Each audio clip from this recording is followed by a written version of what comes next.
Good evening, everyone. Today's Tuesday, October 19th, 2021, and we are here for a scheduled Town Board and Community Development meeting. As always, we're going to start with the pledge. And Ken, can you please take the lead? Certainly. I pledge allegiance to the flag of the United States of America and to the republic for which it stands, one nation, under God, indivisible, with liberty and justice for all. Thank you, Ken. And Frank, do we have someone from the faith community with us? Yes, we have on our agenda for today, the invocation will be given by Reverend Dave Cook of the Calvary Baptist Church. All right. The Reverend here, I didn't see. Okay. Do we have anyone who can, is he here?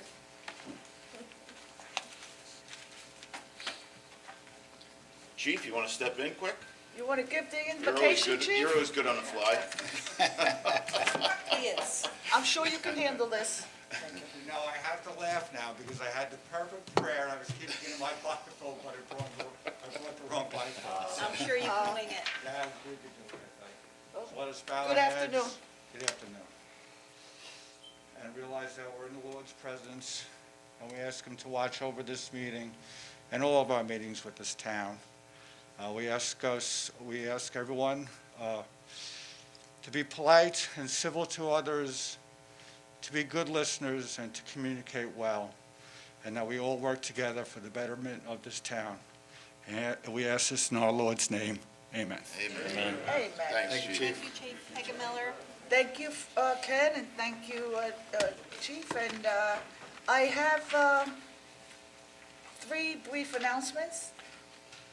First, residents are encouraged to participate in the Town of Riverhead Comprehensive Plan Update process by completing the online survey, which can be found on the Town of Riverhead website.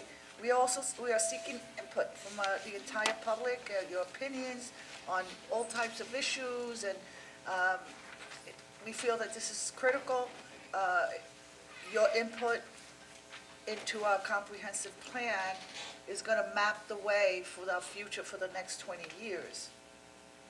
The survey is going to remain open until December 17, 2021, and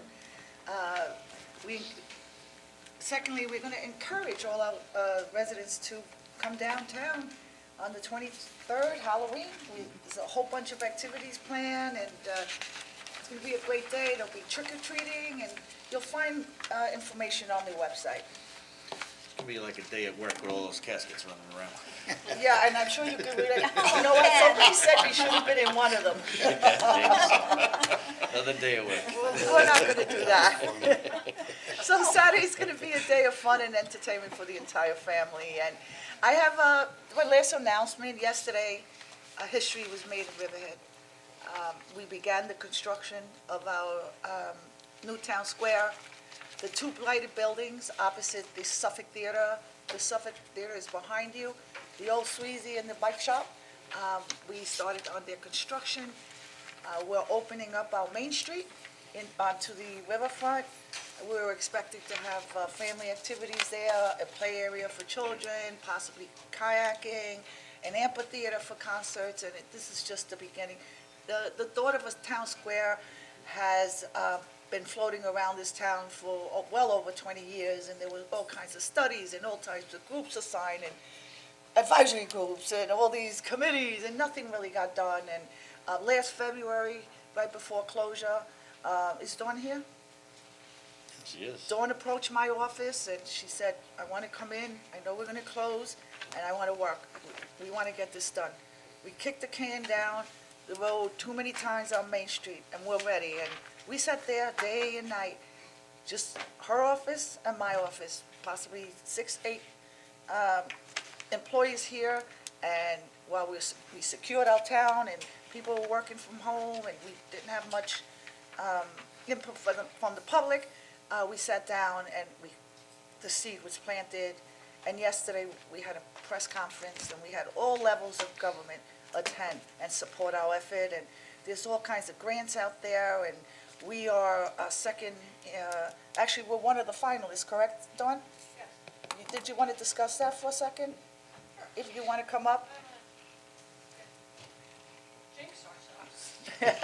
We don't want to jinx, but we should let the public know that this is such a great accomplishment for our town. Sure, just briefly, so with the Town Square project, we started with an $800,000 grant that bought us some studies and some funding for the capital piece of it, purchasing the properties. And we've applied 4 years running for a grant called the Downtown Revitalization Initiative. That used to be $10 million. This year, it's $20 million potential.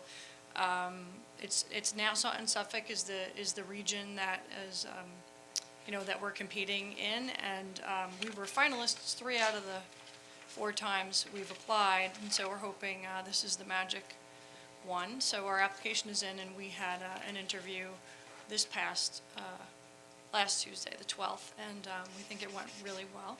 We also have a $25 million grant pending with the United States Department of Transportation for a transportation project, which includes the connectivity between the Town Square and the Transit-Oriented Development Project, which are,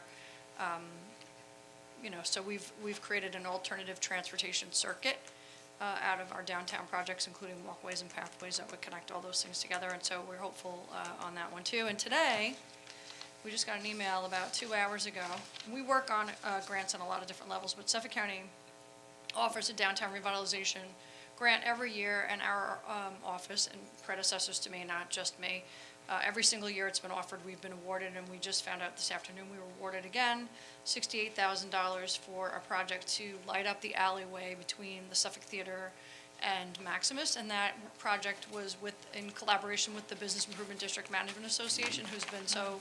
We work very well with them. Obviously, they provide matching funds for this grant. And then this will be an artistic light project where the alleyway will be designed to be motion sensitive, and it'll be like an art project similar to what's going on at Reflections. So that was the good news for today. And that's about all I have to say. But go Town Board. And I think it's all really very exciting. You know, we are very blessed in Riverhead to have our main street along the beautiful Peconic River, and we've been talking about taking advantage of those views. I also think it's great to have green space, which will work well for us with the flooding that occurs along the Peconic River. So the Town Square is going to be a gathering spot for people from all the hamlets to come. And one thing we learned from the forums with the pattern book is that people in Riverhead love events. So that will also be a great place to have events. We're talking about having a fountain in the middle and a Christmas tree there at winter time. So there's a lot of children that are here today, and I hope that they will be able to gather and enjoy the Town Square a few years down the road. And that's great about the, I don't know where Dawn went. Dawn, that's so great about the grant that we just got. Certainly want to bring the arts into the downtown area. And one thing that this pattern book showed us is how important it is to work on your alleyways. So all good news, and I'm excited about it. Okay, anyone else? You good? All right, we're gonna move forward, and we have a resolution here. Devin, what number is that resolution? Do we remember? I think they were just going to come forward. Okay, we're gonna have the Riverhead Little League come forward. They're gonna here to express their opinions on the resolution before us today, where they're gonna get they're gonna get lights for the ball fields at Stotsky Park, and they're also gonna get a scoreboard.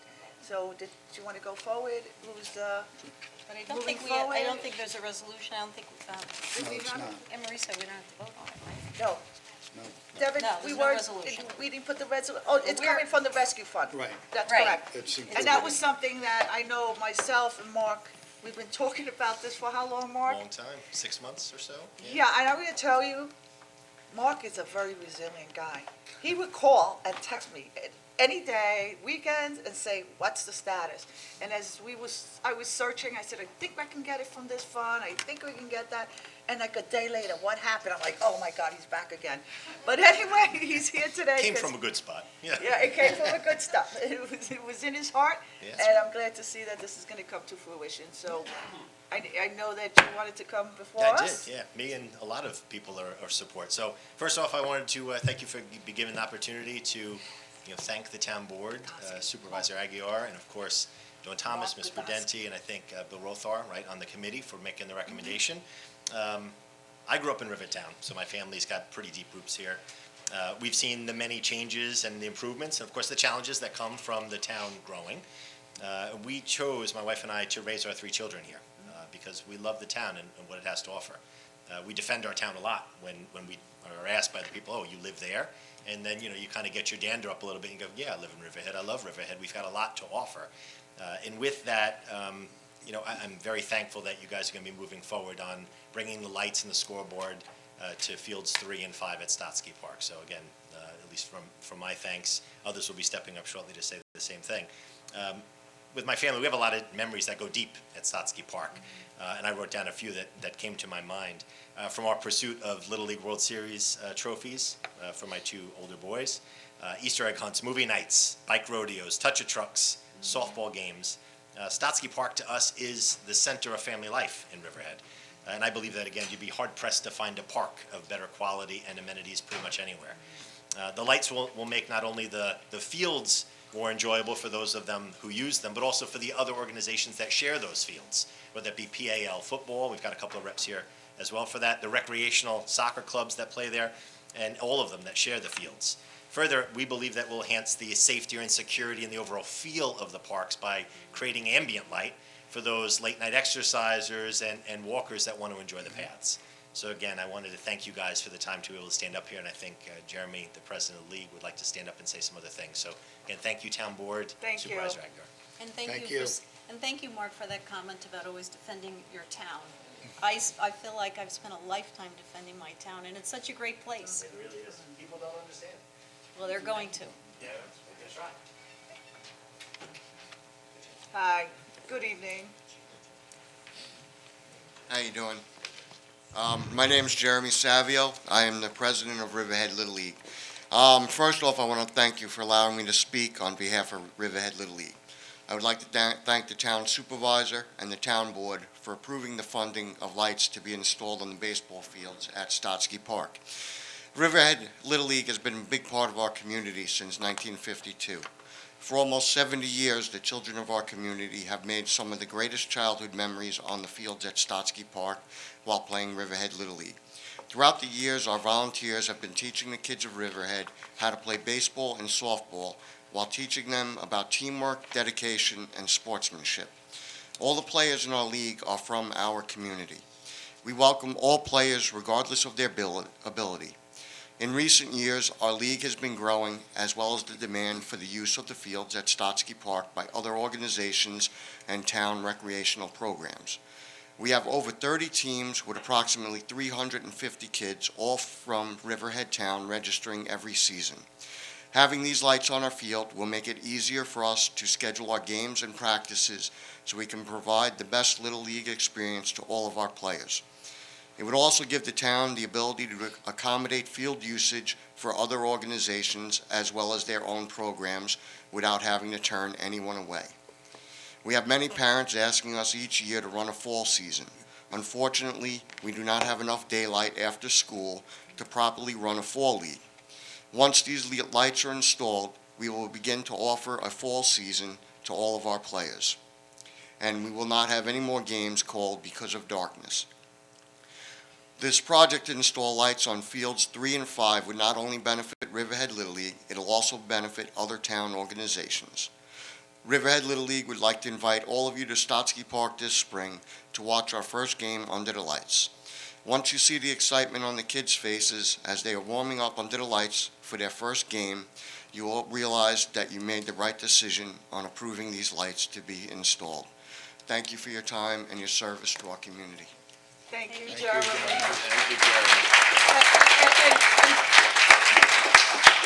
Jeremy, I'm also going to add, due to COVID, it's going to extend the playing time for you guys. We go under closure again, hopefully we don't. You're going to still be able to play, and that was also very important. Did anyone else want to come up and speak? on our behalf? I just want to say quickly, thank you for coming and saying thank you to us, but Yes. really, this was a lot of the recommendations of CDA, but I'm just going to hearken back to when I was a baseball player.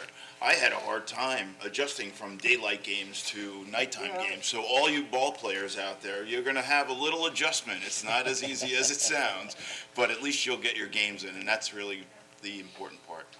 Yep. Jeremy, Good for I you. just want to mention that our buildings and grounds crew take great care of those fields. And I know you've traveled with your World Series chase games. You go to other fields and other towns come here, and the comments often are, wow, these fields are really great.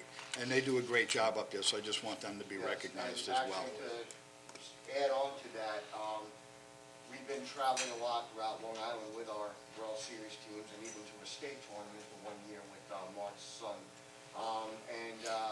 We have been asked now. They're asking You you gotta to go come to the up. mic. Yeah. Yeah. Sorry. Thank you. We're getting the cues. They can't hear you. Oh, all right. Hi, we can hear you better. Throughout the Thank you. years of playing the Little League World Series and traveling and having other local Long Island teams come and play at Stotsky Park, we've been asked by our district, which is basically 14 Little Leagues that reside on eastern Long Island, to host more and more district games. And this year, we've been asked to actually start hosting sectional games, which includes teams from all over Long Island. So it is, people see how great our parks are, and they want the ability to play there. And having these lights and the ability to play games at all different hours will definitely benefit everybody. And the work that the buildings and grounds do and the recreational department is unbelievable for us to be able to hold our league every season, and we are very appreciative of that. And Jeremy? Thank you. Thank you. Just so you know, Jeremy, we do have the funding, and you can, we're gonna work on trying to get the lights in before spring, so you can start your planning. And we're gonna start right away. So what we've done is, there's 150,000 allocated for those lights at Field 3 and 5. And then there's also 30,000 allocated for Stotsky Park for the trail that's over there. You know, there's a trail that backs up to the Armory that needs some repair. So it's all around good stuff for the community, and certainly putting our money into recreation in the town is something that we all want. And I can join in with all of you that I have many fond memories from Stotsky Park and my kids playing ball there. In fact, my son couldn't pronounce it, he called it Skotsky Park. And you're also getting a scoreboard. That's in the works. And I know that was needed. And again, thank you for coming, and Anybody else? contact Anne Marie. Oh, did you want to come up? I like your hat.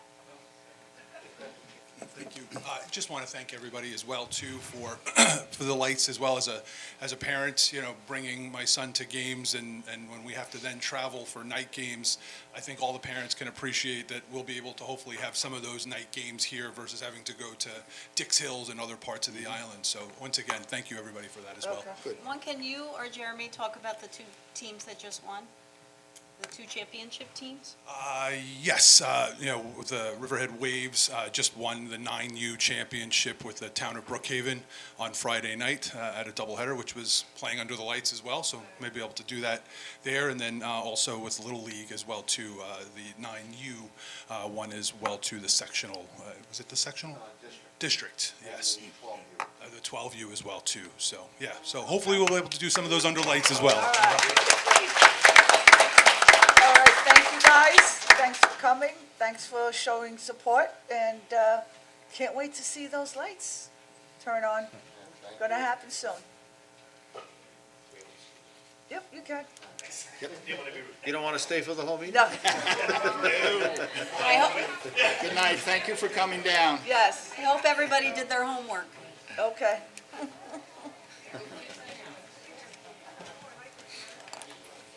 Bye-bye. So sweet to see them with their hats on, all excited, coming to a board meeting. Some of them were nervous. That's very sweet. Okay, moving forward, we can have a first and a second to approve the minutes from the regular town board meeting of September 21st, 2021, and the special town board meeting of September 30th, 2021, and October 7th, 2021. Motion? Second? Good. Diane, can you please call the vote? Sure. Rockwell. Yes. Bayrock. Yes. Kent. Yes. Hubbard. Yes. Aguirre. Yes. The minutes are approved. Diane, do we have any communication to review and reports? Yes, we do. Under correspondence, Martin Zaluski sent a letter with comments about water availability letters. Bruce Kagan sent a letter with suggestions for rail-to-trail recreation path. Brian Carroll had comments on the proposed 2022 budget. John DiPaolo had sent a letter with concerns with safety issues at the east entrance to the Walmart store. Jean O'Dowd sent a letter with comments on the recent fundraiser in Rabbit Run community. Bob Yarnell sent a letter with comments on recent legislation to Chapter 207, and that's animals. George Goodmanson sent a letter with comments on noise levels from drag racing at the Apcal property. Linda Preiser sent a letter, actually a petition to declare Sand Avenue a scenic corridor. And Marilyn Banks Winter sent a letter with comments and recommendations of American Rescue Fund plan on spending. And under reports, the Riverhead Police Department submitted their September 2021 monthly report, and the Building Department submitted their September 2021 monthly report, and that was $420,978. That's it. That concludes? Perfect. Thank you, Diane. Seeing that we don't have a public hearing scheduled for today, we're going to go right into the public comments regarding the resolutions before us today. You Good want to do evening. the CDA first? Well, that's why she has it here, Okay. so I'm going to follow. Sometimes I change it. Just before we get into comments, as my wife works, she does, Larry, maybe you can help me with that? I'll just speak up. So, just before we get going on any comments, just a reminder to folks that it's the overarching goal of this administration to foster an environment that allows for public participation. However, at all times, there must be order and decorum, and speakers must be respectful of the town board and the need for order. Please note, speakers will be allowed 5 minutes in which they can make all of their comments. After the comment period is just that. It's a 5-minute window in which members of the public may let their voices be heard on a subject or subjects, but it is not a forum for back and forth dialogue, questioning, and debate. While New York State open meetings law clearly states that it does not require the public body to offer the public an opportunity to be heard, the town supervisor is the presiding officer of the meeting and seeks to elicit community participation provided order and decorum is maintained. Please be reminded you will have 5 minutes to make comments. The town board may or may not respond. And if they do, that does not stop the clock. You will be informed when there are 30 seconds left, at which time you must conclude your comments. Please be respectful of these rules and procedures. With that, we'll just also remind folks to please state your name and your hamlet before you start your comments. Thank you.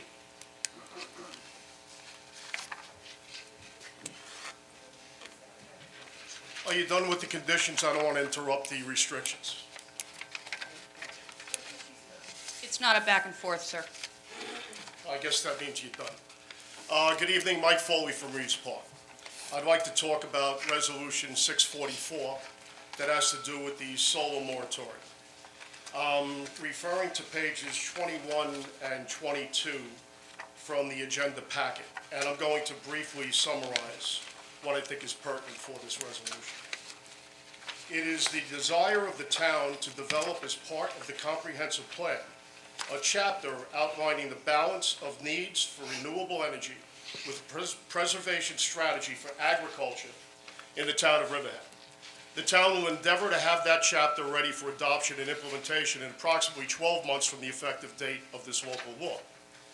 Pending the adoption of the update to the comprehensive plan, a moratorium on the further development of commercial solar energy production will give the town of Riverhead the time to consider the adoption of the zoning and the planning changes necessary to protect the public health, safety, and welfare, as well as the landscape and agricultural heritage of the town of Riverhead. It is anticipated that these processes will be completed within the next 12 months.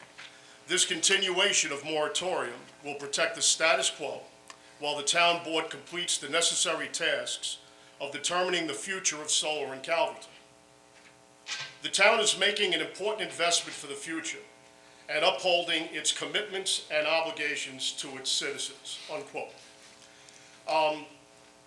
When this first came to the public's attention, there were a number of comments about asking you to expand this moratorium to not just include solar development, but in contemplation of the comprehensive plan in progress, which is mentioned in this resolution, and the overlay of the town square, that we felt it was in the best interest of the town to put a moratorium on any retail or industrial development that did not involve backfilling into the hundreds of thousands of feet of vacant retail and industrial space in the entire footprint of Riverhead.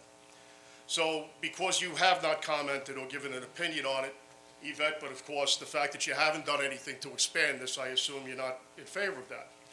I'll ask Catherine and Tim just very quickly.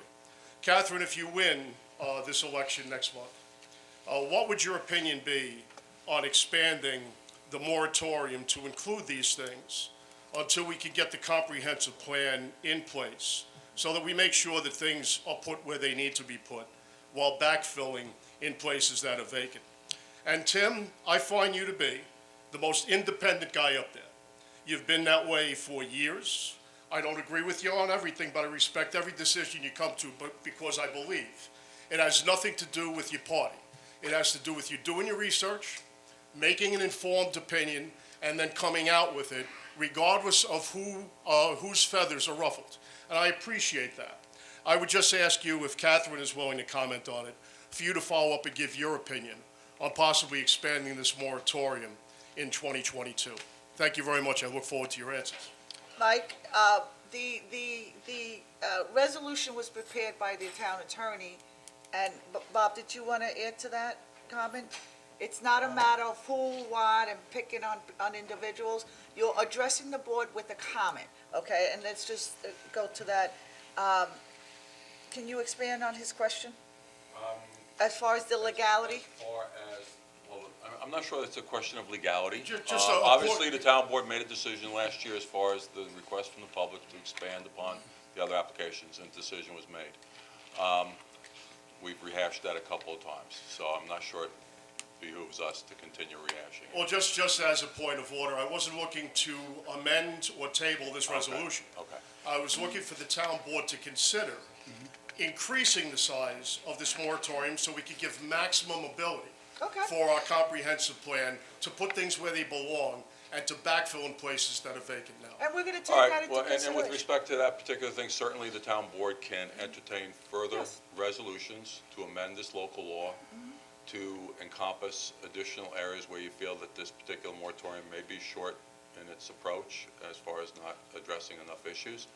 And if there's particular aspects of the moratorium that you feel can be enhanced or added to, I'm sure the town board can consider a further public hearing and an opportunity to amend this law. Absolutely. And certainly, I mean, as you well know from doing research, moratoriums, and I don't want to predict where we are in a year, but if there's a need and the plan is moving along and there's a need to extend it, obviously we'll consider that at that time as well. Thanks, Bob. I was just Yes, looking to thank get, you. I was just looking to get Catherine and Tim's opinion And I'm on it. going to Thank you. answer. Thank you. I'm going to answer here because, no offense, Bob, but certainly as a town leader, I'm not afraid to speak up on what I think about the town and to answer questions to the public. So let me start off by saying that this is certainly something for us to put some thought into, Mike. You know, we do have the moratorium on solar, which I think you'll agree was a little too late, but it's still something that we have to do. When you have a lot of one use coming into one zip code, you know, you have to look at the cumulative impacts. But as far as development throughout the town, well, we do have the comp plan, which was only supposed to take 18 months, but now it is going on 2 years, but I believe they are nearing the end on the comp plan. So the comp plan update should be a great tool for us in our development. You know, as far as across the town is concerned, I think we need to do smart development. I think we need to always take into consideration long-term, you know, retaining our quality of life and thinking about what's best for the residents. And that's something that I think about in everything that I do. I will say that along with other people in the community, it was very upsetting when all the trees went down where Hobby Lobby was. You know, when we have all of those big box stores along Route 58 that we could be reusing, it really was a crime to take down all those trees and build a new structure on Route 58 when we had Walmart and Kmart and all those different buildings that, you know, that we could have used. So that's certainly something that I would push for. I also don't like when we fast-track projects. We've had a few projects that got fast-tracked, and, you know, there was a neg deck done on them, which meant they didn't have to have a full study. You know, when you're putting in the Nextera Can we- project, which, no, I'm not done. Catherine, hold on, When we're hold on a putting in second, the Catherine. Nextera project, which, you know, Catherine, when that Catherine. all came together, that was gonna, I'm almost done. On the 660 acres of solar were into that one area. You know, we should have fully studied that. And the other thing that got neg deck that I was upset about was one of the apartment buildings downtown. You know, when we're putting all of those apartment buildings all in one area, 4-story, 5-story, we need to look at the impacts of all those on our schools, on our water, on our traffic. So, All right, so it's those good- are all things that I would consider, and thank you for your question. Hopefully that answered it, some of it. Yes, thank you, Mike, and Catherine, let's stick with the resolutions. You're trying to run your campaign and talking about neg deck and planning. Actually, Let's what, just I'm stay just with the- answering, No, you weren't, you're talking about fast track. I'm just answering Okay. Well, a can I have the next constituent, person? which I am allowed to do. Okay, great, thank you. Remember, I don't work for you, I work for the people. Okay, so do we. Hi, And- Councilman Hubbard down here. Yeah, come on. Go Mike? for it. Mike? Mike, come on forward. Mike, Mike, I just want to say that with, in regards to your comments and your questions, I'm very comfortable with the moratorium on solar, but I'm not comfortable with putting a general moratorium out yet until we get further enveloped into the comp plan. Because I truly think the comp plan is the best way to address it, not by a moratorium. And I think, excuse me, we're moving a little bit further. We had, Mark knows we had yesterday, we had the Central Advisory Committee meeting. We got some input there, but we've got a lot more input to come yet. And I want to hear from that before I would consider doing a moratorium. Okay? Yes, including your comments today, Mike, so thank you. and the comp plan update was long overdue. We hadn't done one since 2003. So I agree with Tim that this will be a great tool for us. Great. How you doing? Good afternoon. My name is Mark Hobner. I'm the Hi, Mark. chairperson of the Environmental Advisory Committee, and that's why Uh-huh. I'm here tonight, along with the Central Advisory Committee for the Comprehensive Plan. I've got a neuropsychological condition called proofreader's disease, and on page 20, the first indented paragraph is, it's IT''S, which is a possessive, which, yeah, I know, and it stopped me from reading the rest of the document. Page 21. My mother was a teacher. I inherited this. Oh, there you go. On page 21, There was damage. I know, it's awful, it's Yeah. awful. And I'm sure Diane's squirming because she typed it, right? So anyway, so page 21, paragraph 2, line 3, towards the end, you've got on-sit and on-site together. So we have to make a decision on that. Solar, it's a big deal. It is. And I'm all excited because we have a year to think about it. I have a document here I'd like to submit from the Long Island Regional Planning Council that they did 2 pages on solar back about 5 or 6 years ago. It's okay.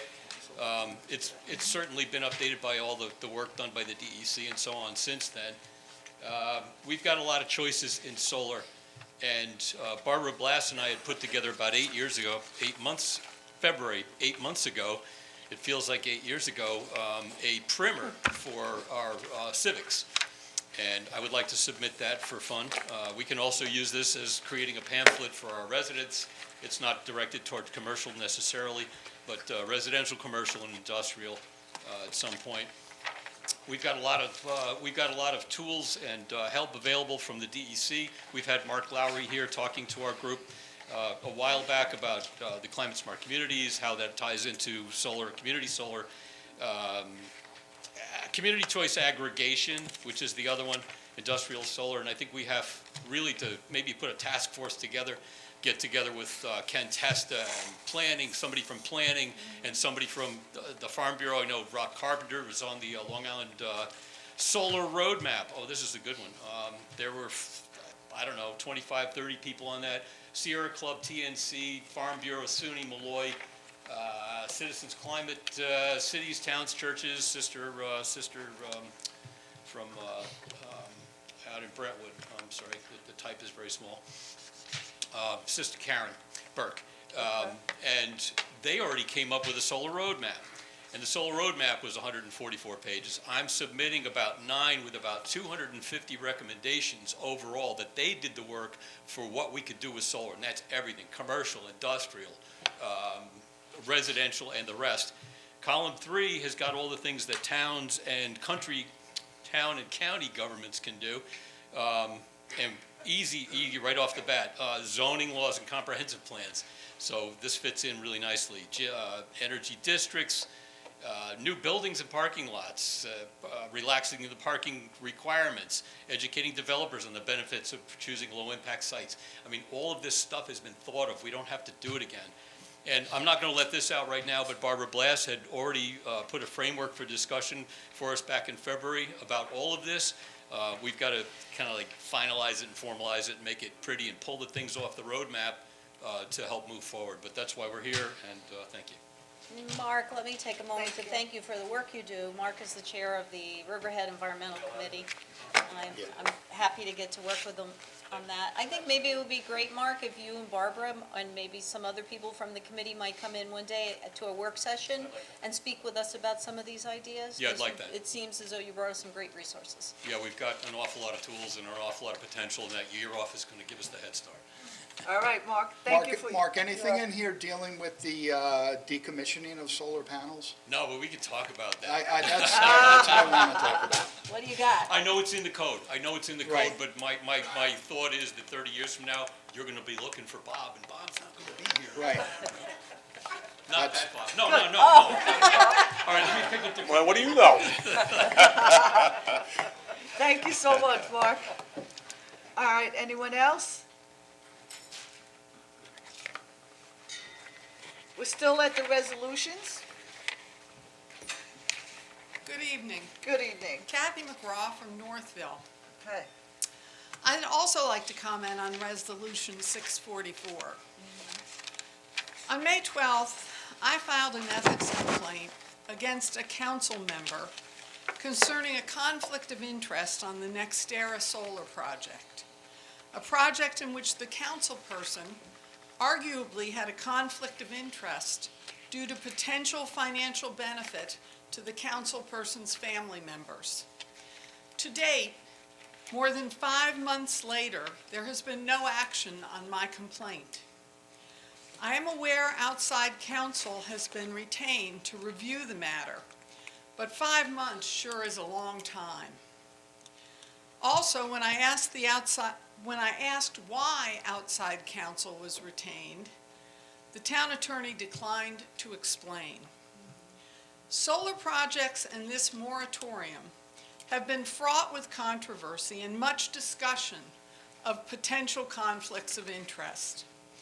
In filing my ethics complaint, I learned that the town code on ethics appears to have a serious flaw.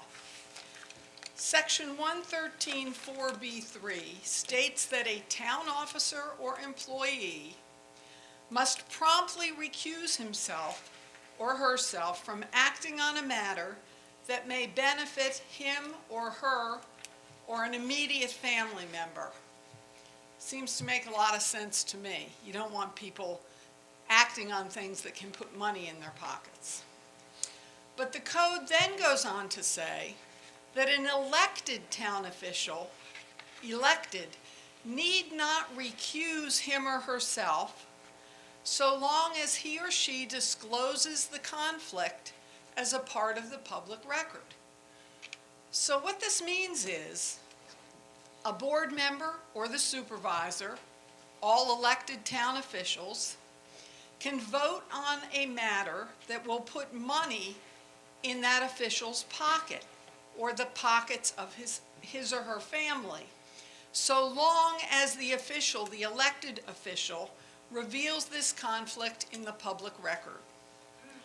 This sure doesn't sound right to me. It just doesn't make sense. Ms. McGraw, this comment period is on resolutions. What you're talking about has nothing to do with this resolution. It has to do with the moratorium and the conflicts of interest that arose in connection with I that disagree. moratorium. I We disagree. disagree. You're, Ms. McGraw, I personally don't know who you're talking about. I did sign a resolution for outside counsel, and you bring, if there is an inquiry, especially with attorneys, this, you're gonna, I would suggest that you speak to the town attorney.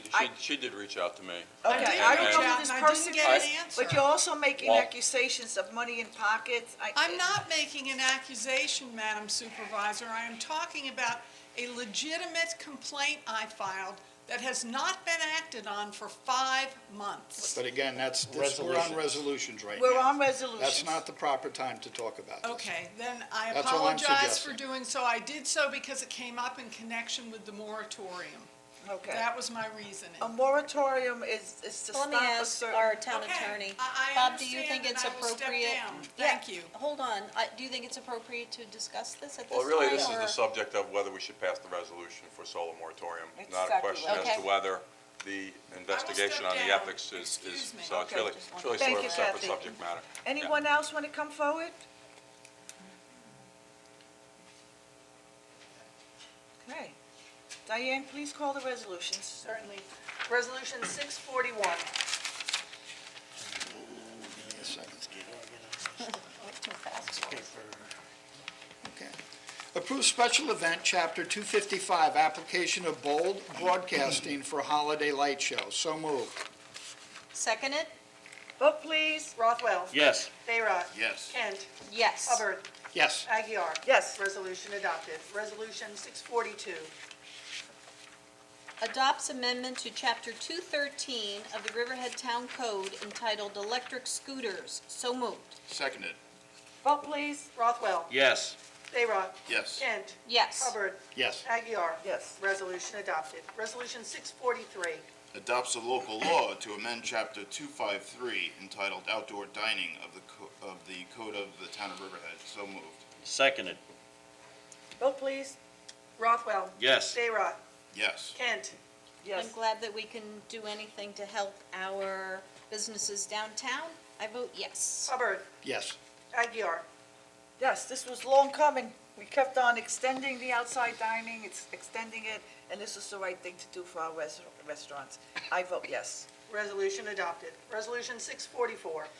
Adopts a local law for moratorium on the development of commercial solar energy production systems. So moved. Seconded. Vote, please. Rothwell. Yes. Bayrock. Clearly ugly politics, but I am going to abstain until I get my fair chance to speak. Yes. Kent. So I do think this moratorium came a little too late after the 2 major projects that we had before us, but it is important to take a pause, and I would like to see Mr. Hobner and some other people who are familiar with solar come in and speak with us at a work session in the months that come. So I do vote yes. Hubbard. Yes. Aguiar. Yes. Resolution adopted. Resolution 645. Sets public hearing for 2022 annual budget. So moved. Seconded? Vote, please. Rothwell. Yes. Bayrock. Yes. Kent. Yes. Hubbard. Yes. Aguiar. Yes. Resolution adopted. Resolution 646. Authorize town clerk to publish and post a notice to bidders for wellhead treatment for removal of perfluorinated compounds at Plant 5, capital project number 11A, project number RDW 2102. So moved. Seconded. Vote, please. Rothwell. Yes. Bayrock. Yes. Kent. I just would like, if Mr. Mancini's here, maybe he can just explain a little bit, just so the public knows, because there are some big projects in here today. Well, Frank, thank you for being here. I know I requested you, and I know you've been working really hard, and I know that you're one of our biggest, Well, you know, thanks. Studs. You really, you're out there, you're always available. I call you in the, I late feel at bad that night. I'm not dressed up nicely, but I work all day. day long. I was trying to say the most appropriate word, and it Thank didn't you come so out. much. But I know I call you at night, during the day, on the weekend, and you're always there, and there is, you're moving our water district. But this We is- are. this We is- are. yeah, Without this you is a guys' big support, I project, couldn't do it. And Frank did explain it to me, but I Yes. would like you to explain it to the public. We've got a couple of things. So Plant 5 is over there at Middle Road and Northfield Turnpike. This particular project is the GAC filters, granular activated carbon filters. It's the same material that's in your Brita filter, and it's going to be removing the perfluorinated compounds, of which we have never put the water out to system in violation of the current drinking water standard, because the two wells on site are blended for naturally occurring manganese. But it's close enough to the standard that we have to take action. So this particular project we're talking about right now is that, two carbon filters that'll run after the manganese removal and remove these perfluorinated compounds. And these are projects that should have really happened a while ago, Not, correct? this Not one. Not this one as The much? other ones we'll talk about Okay. are, but not this one. In fact, this is a result of New York State regulating perfluorinated compounds at a very low level in comparison to the federal guidance. The federal guidance is currently 70 parts per trillion. New York State moved that down to 10 parts per trillion for individual compounds, and a part per trillion is 1 second in 35,000 years, to give you an idea of how low we can see contaminants at this point. I'll call you back up to talk about the Okay. other project. Yep. Thank you. I vote Okay. yes. Okay. Hubbard, Yes. Aguirre, Yes, resolution adopted. Resolution 647. Extends the bid contract for well and pump service for the Riverhead Water District. So moved. Seconded. vote please. Rothwell. Yes. Bayrock. Yes. Kent. Yes. Hubbard. Yes. Aguirre, Yes, resolution adopted. Resolution 648. Extends bid Nuck Pro Tunc for electronic waste collection and recycling. So moved. Seconded? vote please. Rothwell. Yes. Bayrock. Yes. Kent. Yes. Hubbard. Yes. Aguirre, Yes, resolution adopted. Resolution 649. Appoints Eileen A. Powers Esquire to succeed Richard A. Ehlers Esquire as counsel to the Planning Board of the Town of Riverhead. So moved. Seconded? vote please. Rothwell. Yes. Bayrock. Thank you to Dick Ehlers for all of his years of service, and Eileen's going to be a perfect fill-in or replacement. Thank you. Yes. Yes. Kent. Yes. And along the same lines as Frank, I thank Dick Ehlers for his years of work with the planning board. He's always a great resource for all of us, and welcome aboard to Eileen. I vote yes. Hubbard. Dick Ehlers is a wealth of information that we're going to be really lost. Nobody's going to be able to jump right in and fill his shoes. He's worked so many committees and departments over the years, along with being a local justice for a good number of years. I wish him nothing but the best in his retirement.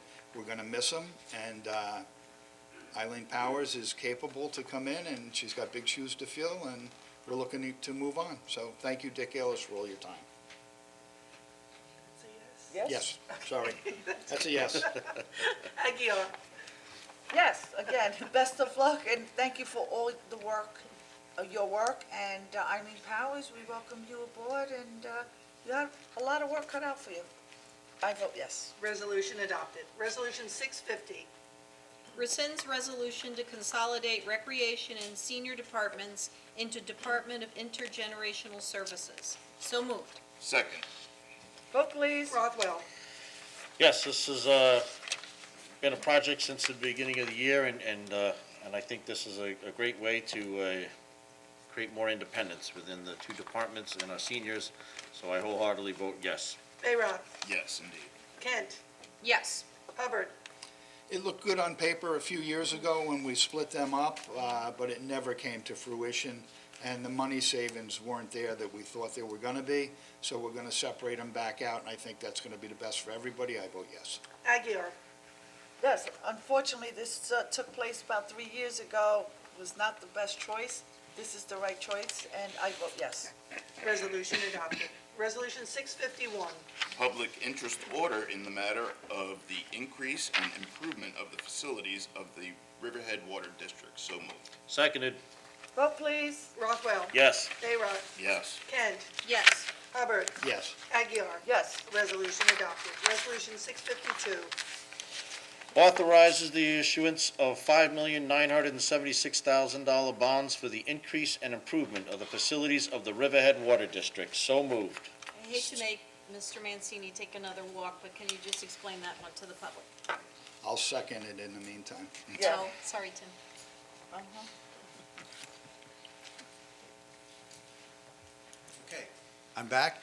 So this is how we're going to pay for that filter, and an additional project. We anticipate recouping this revenue with the lawsuit. We have Sheeran Edeling representing us. Where we go after the manufacturer of the contaminant, one thing I didn't mention is we have a commitment to the health department to get this project done, where you can follow our quarterly updates on our webpage. I am concerned about supply chain issues, because a lot of people need these vessels, and there aren't that many. So that's going to be a factor in this. The other project involved in this bond is the rehab of County Route 58 tank. That's the one I think you were getting at, where, That should have been done a long time ago. yeah, not you guys on this board, and I commend you for supporting the water district, since in my time here, but truthfully, this tank should have been painted 10 to 15 years ago. It would have cost half as much. It's got a lead coating under it. It's going to be a challenge, and I wanted to get this project, I spoke to you guys originally. I want to get this bond approved a year early so that I can get the contract in place, get it awarded, and have the contractor standing by at roughly this time next year, because we need to execute these projects around the needs of the water district, and you guys agreed to that, and I thank you for that. Well, Frank, again, moving forward, you are moving us forward. It was about time. Yeah. And I'm glad you came on board Thanks so much. Glad to be here. to work with us. Thank you so much. Diane, continue the vote, please. Okay, Rothwell, Yes. Bayrock, Yes. Kent, Yes. Hubbard, Yes. Aguirre. Yes. Okay, resolution adopted. Resolution 653, Authorizes the supervisor to execute PSA with H2M for limited soil sampling and analysis. So moved. Seconded? Vote, please. Rothwell. Yes. Bayrock, Yes. Kent, Yes. Hubbard, Yes. Aguirre. Yes. Resolution adopted. Resolution 654, I'd like to just offer one comment, because I know that this is something that I was, shooting emails around to the town board today, because these film things always kind of evolve. The production that's involved has grown a bit, so, Bob, can you just introduce the topic to the sure, public? I'm sorry, So- it's to allow for a location agreement with a company called Possible Productions, Inc. They are looking to utilize the South Jamesport Beach in its parking lot for a film known as Three Women, I'm sorry. Yeah, boy, I messed up there, huh? It's been a tough day. In any event, I got notified as I'm sort of the film contact late in the game, as usual. And they want to do this on the 26th, so we're back and forth. And as the days progressed, I realized that the scope of what they want to do and the location or the size of what they want to do grew. So this says that this supervisor is authorized to execute the agreement as attached. I would like to amend that to say the location agreement in substantially the form as attached herewith, because the number is going to go from $2,000 to $5,000 in light of the fact that they're using more of the parking lot, and they're asking for some additional things. Looked at this with other towns. Southampton, for example, has a filming ordinance. Shelter Island has a filming ordinance. Southold has a filming ordinance. To see if the numbers were in sync, Southampton, for example, has 4 variants where, depending upon the size of the film crew, it starts at $250 application process plus $250 per day. If it's 25 to 100 people, it's $250 to $500 per day. If it's 101 to 200 people as part of the film crew, it's $250 plus $1,000 per day. And if it's 200 or more, the filming permit is $250 plus $1,500 per day. So that's how they've determined they want to do it. And then, of course, they have additional fees if police are involved and other things. So, again, we're kind of trying to land on a number that's fair for all parties. And I think the number 5,000 is fair, given the circumstances here, but certainly I will defer to the board down the road for filming. So, again, my only question here is to amend it to say in substantially the form attached. Bob, should we adopt some type of It's a town board decision whether you would want to adopt the filming ordinance, and then the I question think is we who's should. going to be the party reviewing them and addressing them, because Right. in some towns, it's the town clerk, I'm sorry, Diane. I know, that's what she In some, it's the town clerk with the fire marshal's office, in Right. some, it's the public safety office, because they have larger departments. We should have some type So, of guidance. but, Everybody again, loves the water superintendent, let him do No, it. he has enough work. so again, I'm sorry to interrupt, but I just need to make sure the All right. resolution says that it's in substantially a form, because this agreement is not the form that I'm going to ask the supervisor to sign, and which I'm going to ask the town board to approve. Okay. Right, so thank you, Bob. We did have a pretty lengthy discussion about it today. And as Bob, as we were saying, it seems like we're getting more and more of these companies that are coming in and want to use our town. And Which is so- positive. Right, which is a good thing. But I think it is helpful if we have something in place. And I do appreciate that you called and checked with the other towns about it. Thank you. Okay. What number was it? Diane? 654. Needs to be moved and Authorizes seconded. the supervisor to execute a location agreement with Possible Productions Incorporated. So moved. Seconded. Vote, please. Rothwell. We're voting as amended. Yes. I'm going to raise you and match your $5,000. I vote yes. Bayrock. Yes, thanks Kent. for your work, Bob. Yes. Hubbard. Yes. Aguirre. Yes. Resolution adopted. Resolution 655. Reassigns the salary of a payroll supervisor. So moved. Seconded, Vote, please. Rothwell. yes. Bayrock. Yes. Kent. Yes. Hubbard. Yes. Aguirre. Yes. Resolution adopted. Resolution 656. Ratifies the reclassification of a network and systems specialist. So moved. Seconded. Vote, please. Rothwell. Yes. Bayrock. Yes. Okay. Kent. Yes. Hubbard. Yes. Aguirre. Yes. Resolution adopted. Resolution 657. Ratifies authorization for supervisor to enter into a stipulation between the town of Riverhead and Local 1000, AFS-CME, AFL-CIO, Riverhead unit of the Suffolk Local Number 852, and appointment of Kelly Tucci as Acting Director of Senior Citizen Program effective October 11, 2021, pursuant to agreement setting terms and conditions of employment. So moved. Seconded? Vote, please. Rothwell. Diane always gives you the long ones. She does. Yeah. I vote yes. Bayrock. Yes. Kent. Yes. Hubbard. Kelly has been acting in this position since Judy Dahl retired, and Kelly has been doing a fantastic job down at the senior center. I 100% support this. I vote yes. Aguirre.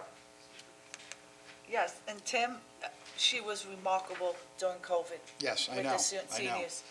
It was, it's They all great. were down there. yes, All the ones that came in to work and help were Yes. fantastic. giving them food, supplies, essentials, picking up supermarket orders, delivering the orders to their doorsteps. It was incredible, and this is very well reserved. Thank you, Kelly, for all your work and your team. You have a great team. Yes. Okay. Resolution adopted. Resolution 658. Appoints a call-in recreation aid 1. So moved. Seconded. Vote, please. Rothwell. Yes. Bayrock. Yes. Kent. Yes. Hubbard. Yes. Aguirre. Yes. Resolution adopted. Resolution 659. Appoints police officers to the police department. So moved. Seconded, Vote, please. Rothwell. yes. Bayrock. Yes. Kent.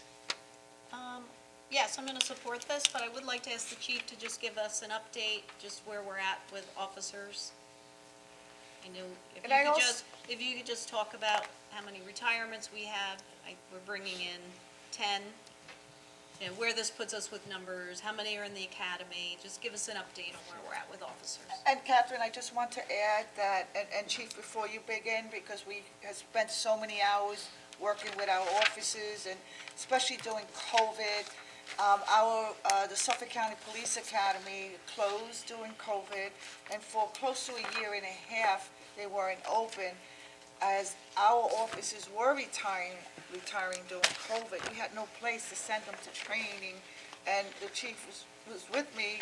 We tried to even get them into the New York City Police Academy, and they were closed.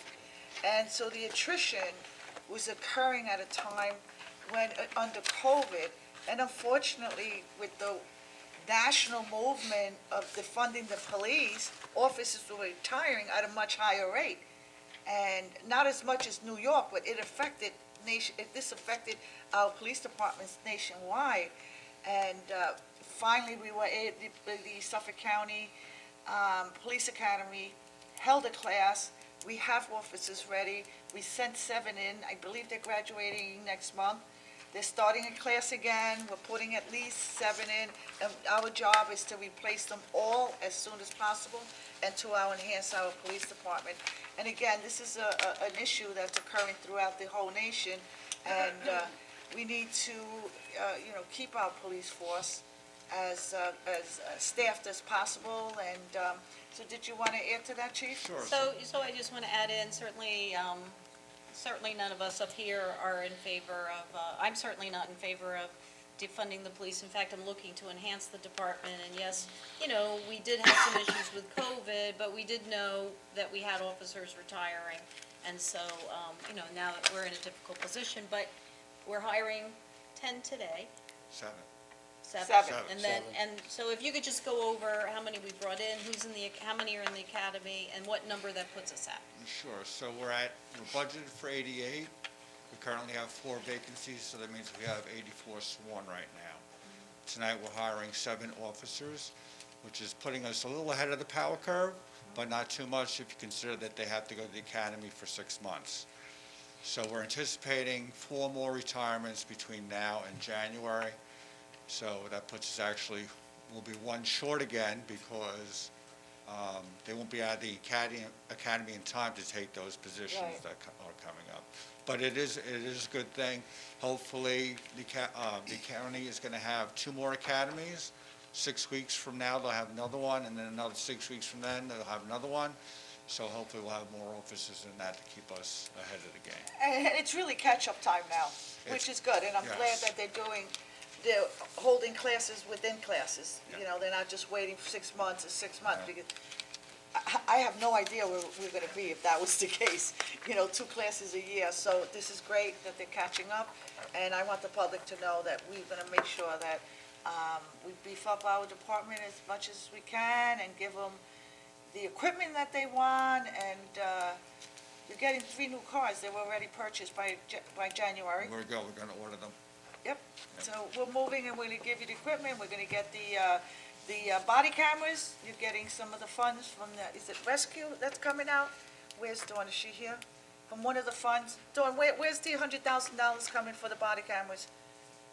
Is that coming from CBG, no, Community Benefit? Yes, I think it's Community Benefit. So anyway, we're enhancing your equipment, and thank you, Chief, and please be safe. No problem. Well, Thank we you. should be adding to our police department for a couple of reasons.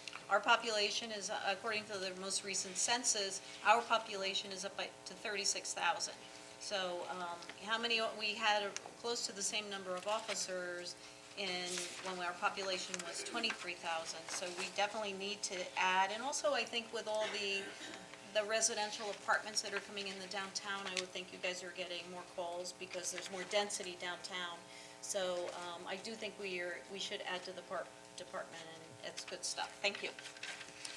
I don't think when we had 23,000 people, the numbers aren't the same as what we have today. That's incorrect Well, information. I think we had 80. Also, raised. computerization. We can look at that. Computerization. But When you computerize departments, when you're going back 20 years ago, we have radio, we have access, instant access. Things are computerized. Before, you had to take a police report, you had to walk it in, and then you had to wait for a number.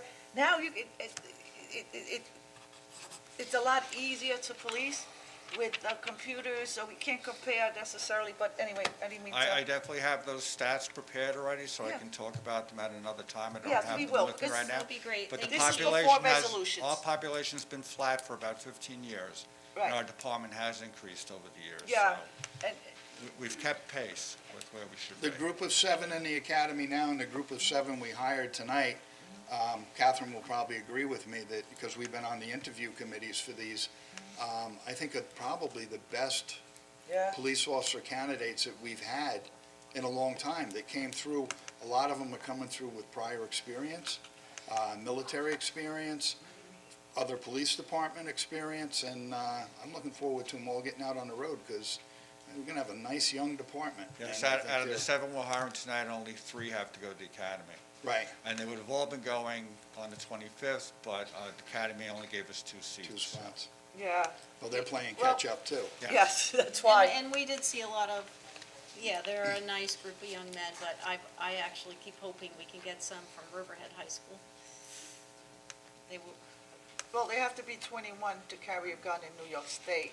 So, yeah, it'd be great to have any community member, any graduates that are capable to be sworn in. But thank you, Chief, and moving on with the resolution. Okay, to continue with that vote, we're up to Hubbard. We are, and I say yes. Aguirre, Yes, welcome aboard. resolution adopted. Resolution 660. Pay the bills. So moved. seconded. Vote, please. Rothwell, Yes. Bayrock, Yes. Kent, Yes. Hubbard, Yes. Aguirre, Yes. resolution adopted. Okay, that's it, Diane? That's it for resolution. Thank you, Diane. We're now going to open it up for public comment on any matter. Does anyone care to comment? Please come forward. And I know everybody's going to be thrilled. I have to just remind everybody, we've had a few additional people join us since we last spoke about the time frame for comments. Just a reminder to folks that they'll have 5 minutes to make their comments tonight on any matter. And we ask that they please state their name and their hamlet for the record. That's the abridged version. Yeah, we're gonna, Dawn's gonna take it from here. Yeah. Okay. Mike Foley, Reeves Park, speaking on my own behalf. Yvette, for the last 6 months, everyone who came to this podium and expressed their opinions and views that differed from yours were accused by you of being political. Let me save you the trouble, Yvette. This is my political statement. Less than a decade ago, you became a resident of Riverhead.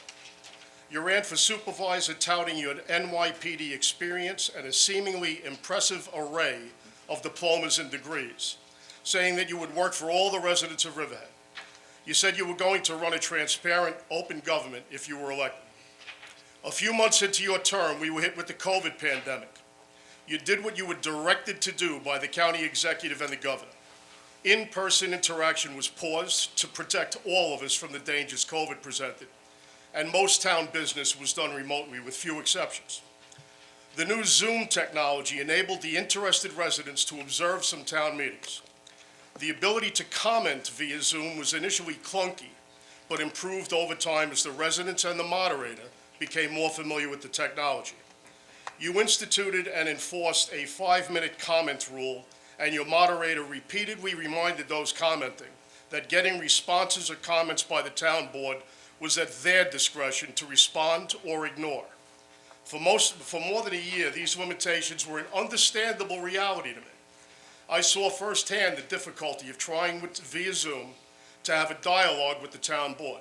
And I was more successful than most in getting the town board to respond to my questions by directing questions to specific town board members or employees, and ending my comment with, "I look forward to your response." In the late spring of 2021, with the help of the vaccine and New York State implementing science, medical, and fact-based protocols, light was seen at the end of the COVID tunnel. I believe that by far, your greatest accomplishment, Yvette, was bringing the Moderna vaccine to the seniors of Riverhead. Through your efforts, you got the governor's office to allocate Moderna directly to our senior population in Riverhead, protecting us a couple of months sooner than most of us who were still waiting on waiting lists to the west of us. Town Hall opened up for meetings a few months ago, but your stifling of the public did not. In fact, you made things worse. Your 5-minute limitation on public comments for residents who came to Town Hall became more restrictive, more arrogant, more obnoxious. Barbara Blass, who knows more about town matters than you ever will, was repeatedly cut off at town board meetings while giving well-researched information that exceeded your silly, inflexible 5-minute rule. During one heated exchange with me, you cut off Channel 22 feed rather than honor Robert's Rules of Parliamentary Procedures. You eliminated the ability to comment via Zoom at town board meetings, eliminating the ability of those residents unable or unwilling to come to town hall during this still dangerous COVID time we live in. Your response is they can still write letters, email, or call town hall. There are people in town hall that are responsive to letters, emails, or calls of it. You're not one of them. When challenged by many people on your failure to respond, you respond, "Thank you for your comment." Ken, you were appointed to complete the term vacated by Jody Giglio when she won the Assembly election. The Republican Party got from you what they wanted, a rubber stamp, 100% voting record, the way Yvette voted. You also gave Yvette cover when her occasional attempted defense of positions that she took that were factually inaccurate or worse, by taking the floor from her to massage her incoherent efforts and change the subject. I can't imagine how horrible running a funeral home is and was during COVID. I'm sure you did a great job at that, Ken, because I believe you're a nice man, whose empathy is sincere and comes naturally. But it's time for a change, and I believe electing Catherine's running mates, Juan Michele Martinez and Evelyn Hobson-Womack, will give her a better chance to govern well. We desperately need it with the comprehensive plan and town square being developed, and our open space threatened by the developers who fund the Aguirre campaign. Your time's up, Yvette. I believe a majority of Riverhead will choose to vote for Catherine Kent and Mr. her Foley, running you have mates, 30 so seconds left, good, sir. competent governance can return to our town. Thank you for listening. That's what happens the last town board meeting before the election. And anyone else want to comment? It's his opinion. They're entitled to their opinion, you're correct. Anyone else want to come up and comment, please?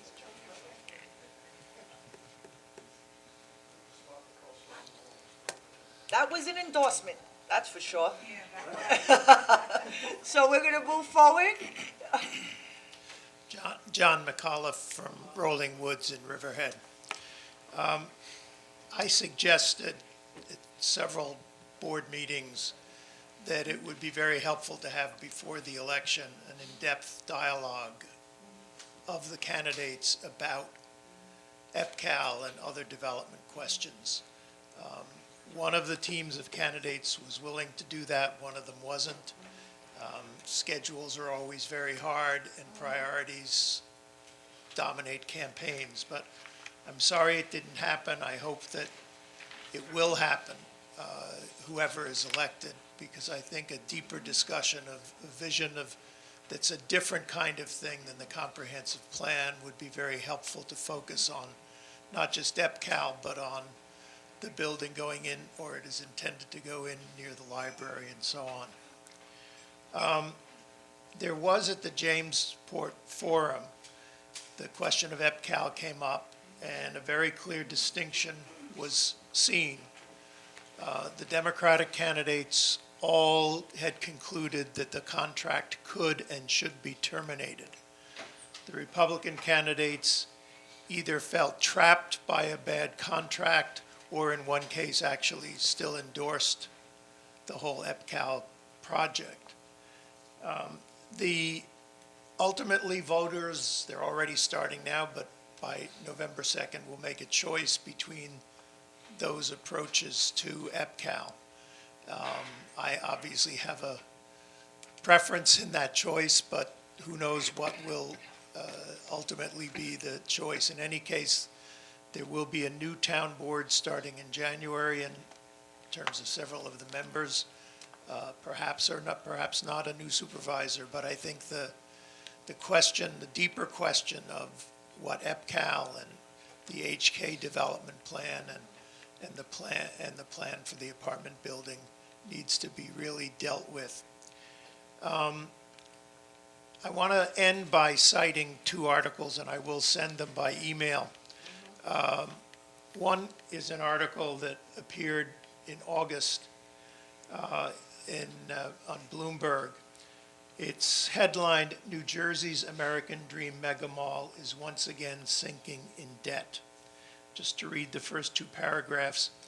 Since its groundbreaking nearly 2 decades ago, the mega mall built in New Jersey's Meadowlands has done little except hemorrhage cash.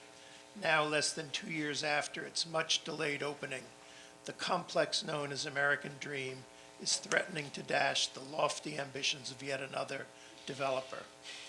The Jermasian family, which runs some of the biggest and most successful malls in North America, can't keep up with the bills on the shopping and entertainment megaplex, which helped drive its original developer to the brink of bankruptcy and later was seized by lenders from the team that came next. The other article is from a year ago. It is from Minneapolis. And I read it because it points to the concern that I've expressed over time as to what the impact would be if the Jermasians and their money and their way of doing business and their way of playing politics became dominant in Riverhead. The article's headline, GOP lawmakers' curious support for Mall of America's owners, the Canadian Jermasians. And in the article, it says that what happened was that the Bloomington town, when pressed by the Jermasians for a loan, refused to do it.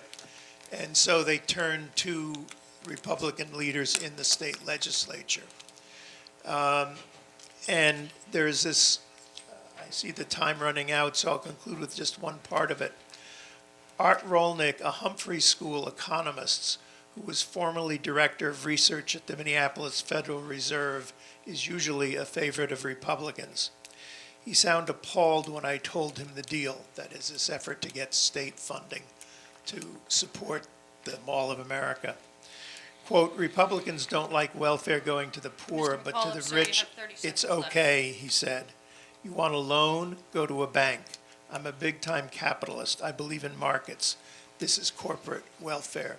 So as I say, I'll send these. Let me just ask a question on a different topic at the end, which is what your timeline, see, I have my own timer. Just I like that. to avoid the necessity of, anyway, the question is what your timeline is on discussing this proposed 24 drag races at EPCAL, when you expect that to come before the board and the public.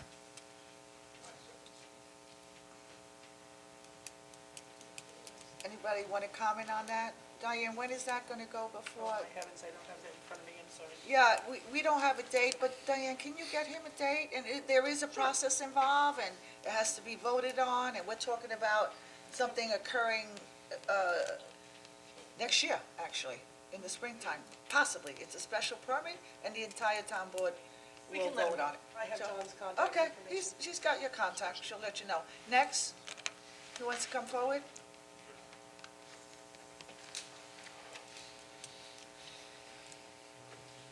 Good evening, Kelly McClinchy, Manorville.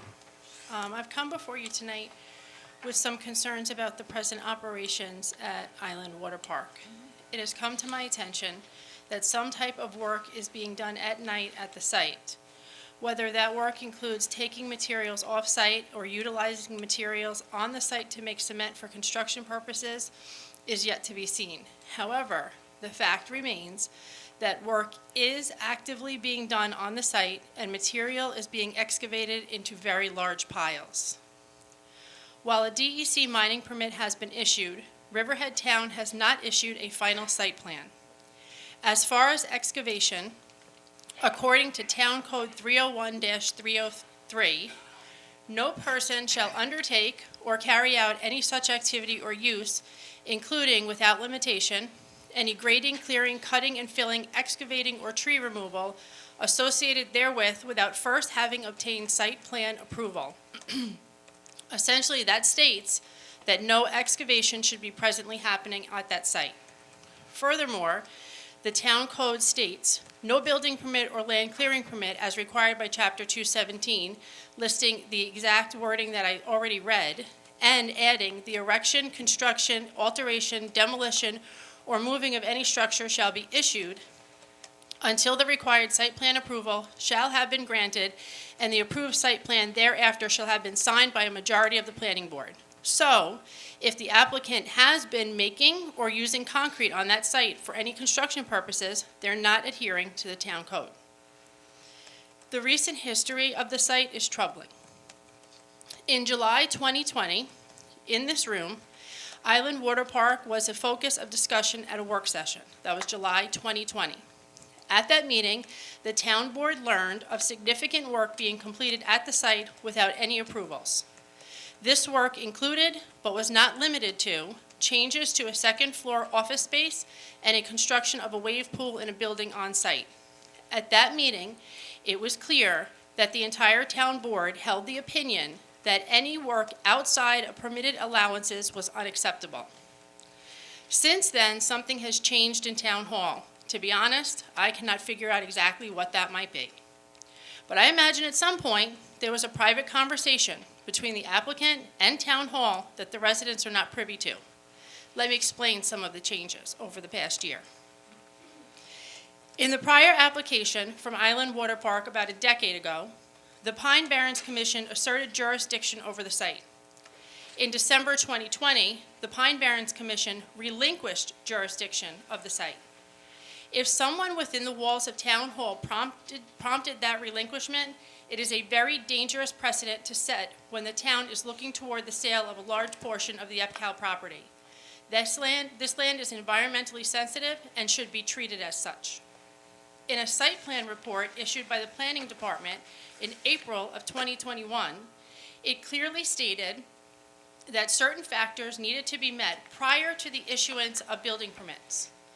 Among these factors included an import-export permit for materials issued by the town board. The report states that the applicant will excavate from the western shore of the lake and the material will be retained on site. There is nothing to show specifically the reason for excavation or the amount to be excavated. The lake already exists there, and there is no explanation that the proposed uses necessitate the lake to be made bigger or deeper. During a public hearing this past June 2021, it became clear that private conversations occurred between the applicant and Town Hall. At this meeting, a representative for the applicant stated that, as promised to the supervisor, Riverhead residents would receive a discount for admission once the park opened. That was never discussed in public. Also at this meeting, a resident informed the town board that digging, this was June 2021, digging was already occurring at the site without final site approval. At that time, the town board did not comment and clearly did not share the same opinion they did a year earlier about this site. You have 30 seconds left. Respectfully, when I come up here and I speak, I never take up my time. So if somebody would like to lend me their time? Thank you. The town board. It's a 5-minute limit, ma'am. Doesn't work like that. It doesn't work like that. We don't Nice negotiate. Well, And you know by what, the I way- come up here and I am respectful, and now I'm asking you to respect what I need to say today. Okay, and also, And it's, respect the all rules and towns have regulations. either 3 minutes or 5 minutes. I know previously somebody this said town- is there this- was a restriction, but we don't even, it's not mandatory that we allow, at open meetings for comment. And it's not mandatory that you So have- we do it. it's We not- do it and we it's- give you 5 minutes, so it's not a negotiation. Can you just please close when you can? Thank you, Kelly. I So- think Kelly should be allowed to finish. Thank you. At the time, the board did not comment and clearly did not share the same opinion they did a year earlier, that when they said that the site, they said allowances outside of the proper approvals was not acceptable. So a blind eye was turned to what was happening there in June. In September 2021, you sat in this room at work session again. And rather than stress the fact that there was a requirement that a monitoring well be put at the site, stressing that to the applicant, you guys argued over who was causing a problem with communication among the departments. So why the mysterious work being done at night at the site? Why the change in attitude in this room? Something is awry here. In closing, the current concerns at Island Ms. Water McClinchy, Park. that's well over 5 minutes. They've allowed Can you I- some additional time. And we have a lot of We have other speakers people here we need to tonight. Can I please have one more Mr. minute to finish? Yes, I'm go. almost done. Thank you. We need you to wrap up because we have I'm other going folks to. that want to speak. Yes. I'm going to. Need to be respectful to others. Yes, be respectful, okay? I know that the town attorney's office, the police department, the code enforcement department, and the planning department are aware of these issues. I have no doubt that each department will work diligently in figuring out what's happening at the Island Water Park site to ensure that the concerns are addressed. It's a fact that over the year, Island Water Park has a history of violating town code.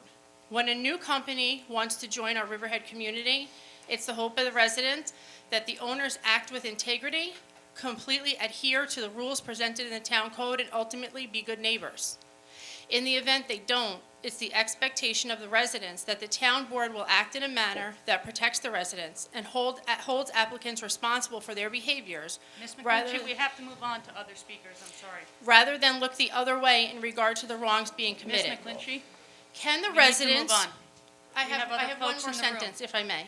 We need to move on to I have the other one more speakers in the sentence, if room. I know may. you're not happy about it, but we have to move on. We have other folks that want to speak. Can the residents really be assured that the town board is sincere in these efforts when Island Water Park was specifically included and praised in the State of the Town address and is a major donor to political candidates at levels over 3 And times we're the gonna move on to allowable next donation speaker. limits? Does anybody else want to speak? Can I make one small comment on one aspect of what Ms. McClinchy brought up, and that's the question of the Pine Barrens? The reason I want to bring it up is because I was here in 1995 when the town of Riverhead was being asked to approve the plan, and the town of Riverhead at that time dug their heels in and said, we do not want the Pine Barrens being involved with anything inside the fence. And if anybody recalls, the Pine Barrens legislation required all the towns to sign on in order for it to take effect. The town then had the club, which we challenged in a court, saying that the Pine Barrens Commission, when there's any development within that fence, it's hands-off. It's excluded. That sort of got forgotten. That was one of the reasons why the change. We do not want to relinquish something that we fought very hard for in 1995. Dawn is also very familiar with this, as she was involved with that court action. So I just want to bring that up because there's this inference that there's something nefarious, covert, wrong, bad that's being done.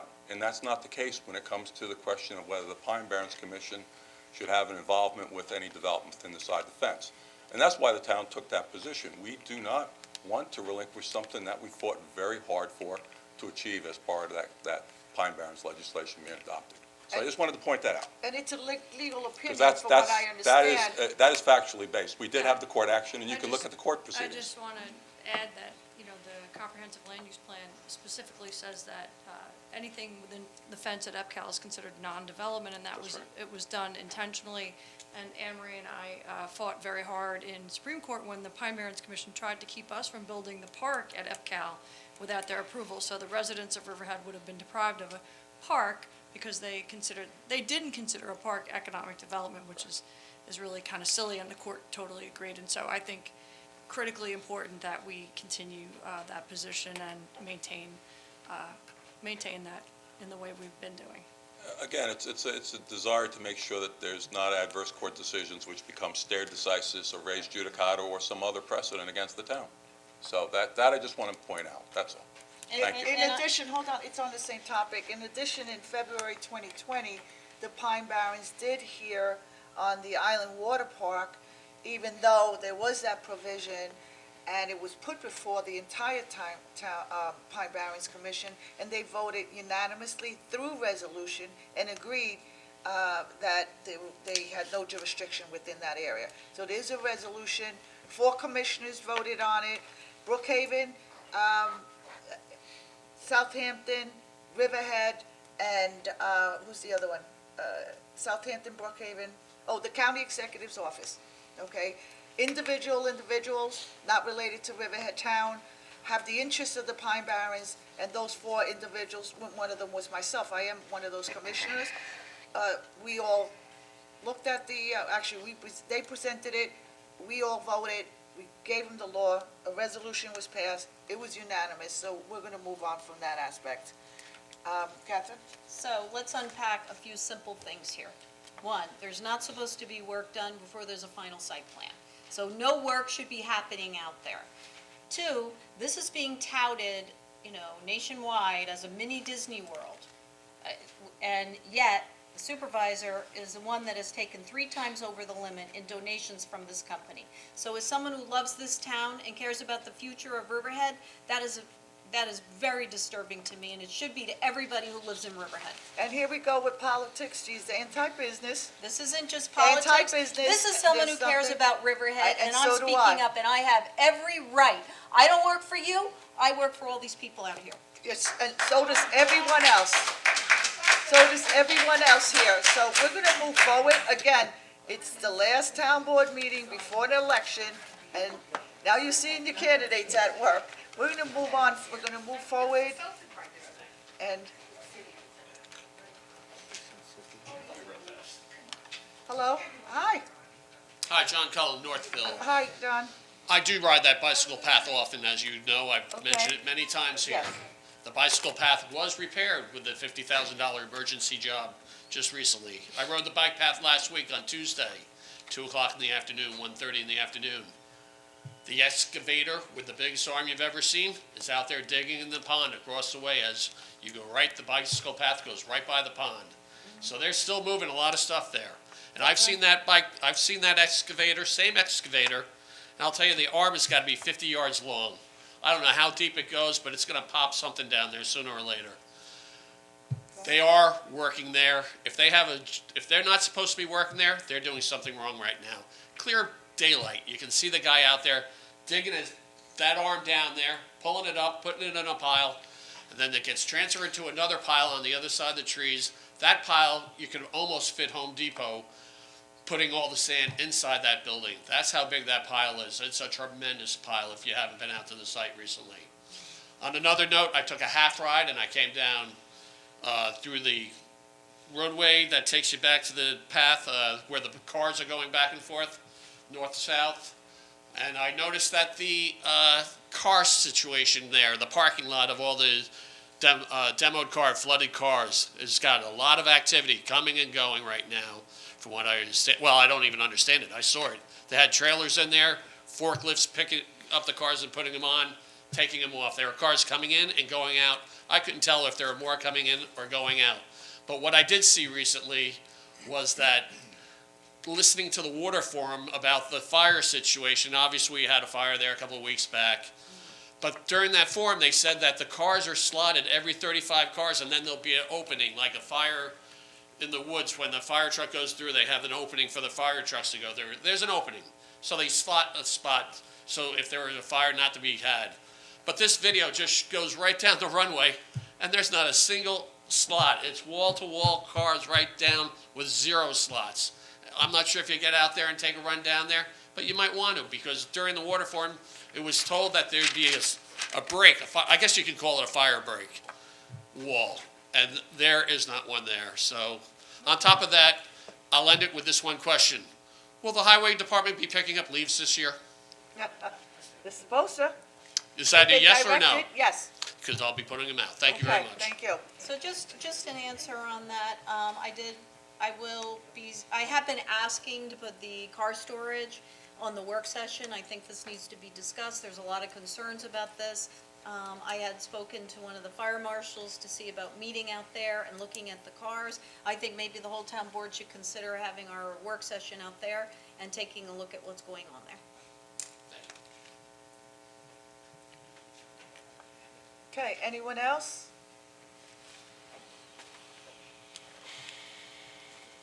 Hi, I'm Pete Scalzo. I'm the man that is the promoter of the drag racing here at EPCAL. Good evening. Good evening. Want to do the opposite of what those 2 ladies did to you. I'm not here to beat you up. I'm here to commend you folks. This town board, what you did of having the guts to allow me to come in and to prove to you the merits of what drag racing and what the kind of people that we have, what we could do for the community. You folks deserve a whole lot of credit, and I want to thank you from the bottom of my heart. I'm happy to hear, I came because I thought maybe there was going to be some talk about the future of drag racing. I'm happy to hear that that's going to be put off for another time. Whenever that time is, I will certainly be back here, and again, to tout the merits of what we're all about. I will say one other thing. the DEC, where there was concern about the DEC, met with them numerous times. We were able to comply with every issue that they had. The police department, the fire department, I got to tell you, these guys are tough. But they're tough, they're fair, and they're doing their job for the residents of Riverhead, and it was a pleasure working with them, and I want to thank them for guiding me. I was going to come in here and say, let's do this deal, let's open this up. We did not have a noise issue, and I really don't want to get into that at this time. Maybe in the future when we come back, we'll talk more about noise. There was no noise issue. What would have been an issue, and I don't know if I thank you board members, or if it's the police department, or if it's the fire marshal, but I originally wanted to have it open. Drag racing is back. Come on out. We got the gates open. We would have had 10 or 15,000 people there. What would have happened? It would have been chaos. It would have been traffic problems. It would have been a nightmare. Whoever it was that made that decision, that said, Scalzo, you cannot sell tickets the day of the event, thank you very much. That really was able to let us move forward, and again, to show you what we were all about. The media coverage that we had, front page of the newspapers, the pictures of the kids, 6-year-old kids racing, 81-year-old gentlemen racing. I mean, again, I hope I exceeded your expectations, because it did exceed my expectations. My thanks to the folks from the Long Island Easy Drag Strip, my good buddy, my saint over there, John Montecalvo, and of course my wife and my partner, Tom.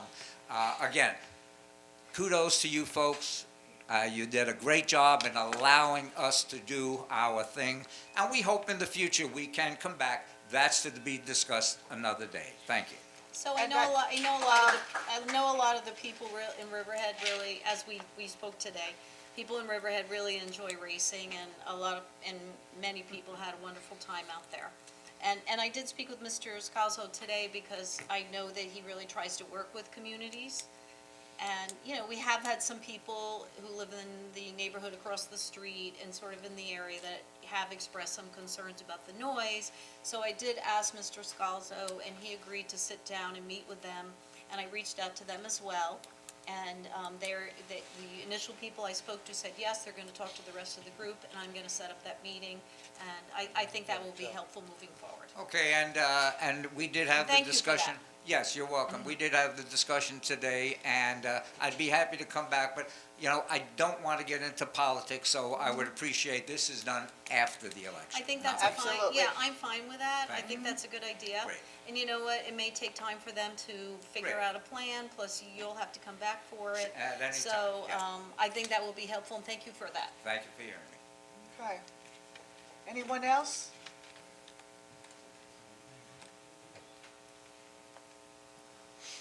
Kathy McGraw, Northville. And I probably sound like a broken record, but the Island Water Park project and the SECRA neg deck that you issued on April 15th is again an example of your ongoing disregard for meaningful environmental review of proposed projects in this town. It's mind-boggling that a project of this size was given a neg deck. This is no longer a water park. This project has expanded exponentially since its inception many years ago. It now has a much bigger restaurant, a gigantic indoor facility for year-round use, including a surf pool, rock climbing, race car simulators, bumper cars, a Ninja Warrior course, and a CrossFit gym. I'm not opposed to this, but this is what it's become. Parking spaces have doubled to 350, and yet you determined there will be no significant impact on traffic. That's hard to believe. The lake will now be used for kayaks, paddle boards, bumper boards, and a huge inflatable aqua park. Hard to imagine this kind of intensive use will not have a significant impact on the groundwater lake and the wells in the area. The neg deck on this project is a done deal, I understand that. But this board needs to stop paying lip service to SECRA and take its responsibilities seriously. On another issue, I have an expectation that elected officials will be honest and truthful with those who elect them. My expectation may be naive, and in this day of fake news, particularly in this day of fake news, but I do believe truth and facts are important, really important. We will fail as a society if truth no longer matters. I raise this because I understand that Supervisor Aguiar touted the reduction in crime rate in Riverhead in public comments, when in fact the crime rate in Riverhead, according to Riverhead's own police reports, is up in 2021 14% over 2020, and up 10.3% over the pre-COVID year of 2019. Admittedly, arrests have dropped dramatically for unexplained reasons, and Councilman Hubbard and the Chief of Police and others have speculated on the reasons why arrests have gone down.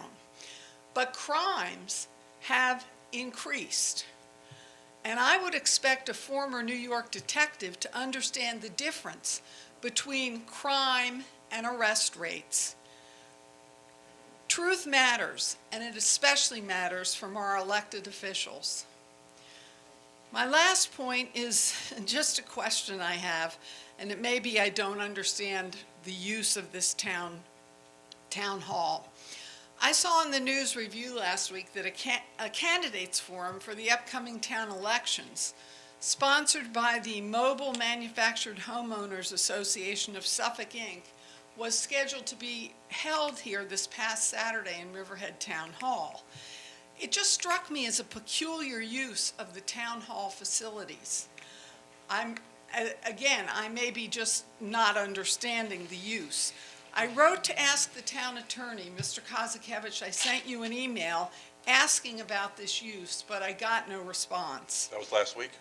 I sent it on Friday. Yeah, I just got back into town on Sunday. I haven't gotten through all my emails yet. Okay, so I'm asking you here. But we did do research, and we found opinions that said that it's permissible. Why did you do research if you didn't get my email? No, we had done research I because had the question had been actually posed to us prior. Oh, okay, excuse me, All right, excuse me. So we had determined it is permissible. Question Okay. of whether it's the right thing to do is another question, but it is permissible. It There sure are strikes me as an odd thing to do.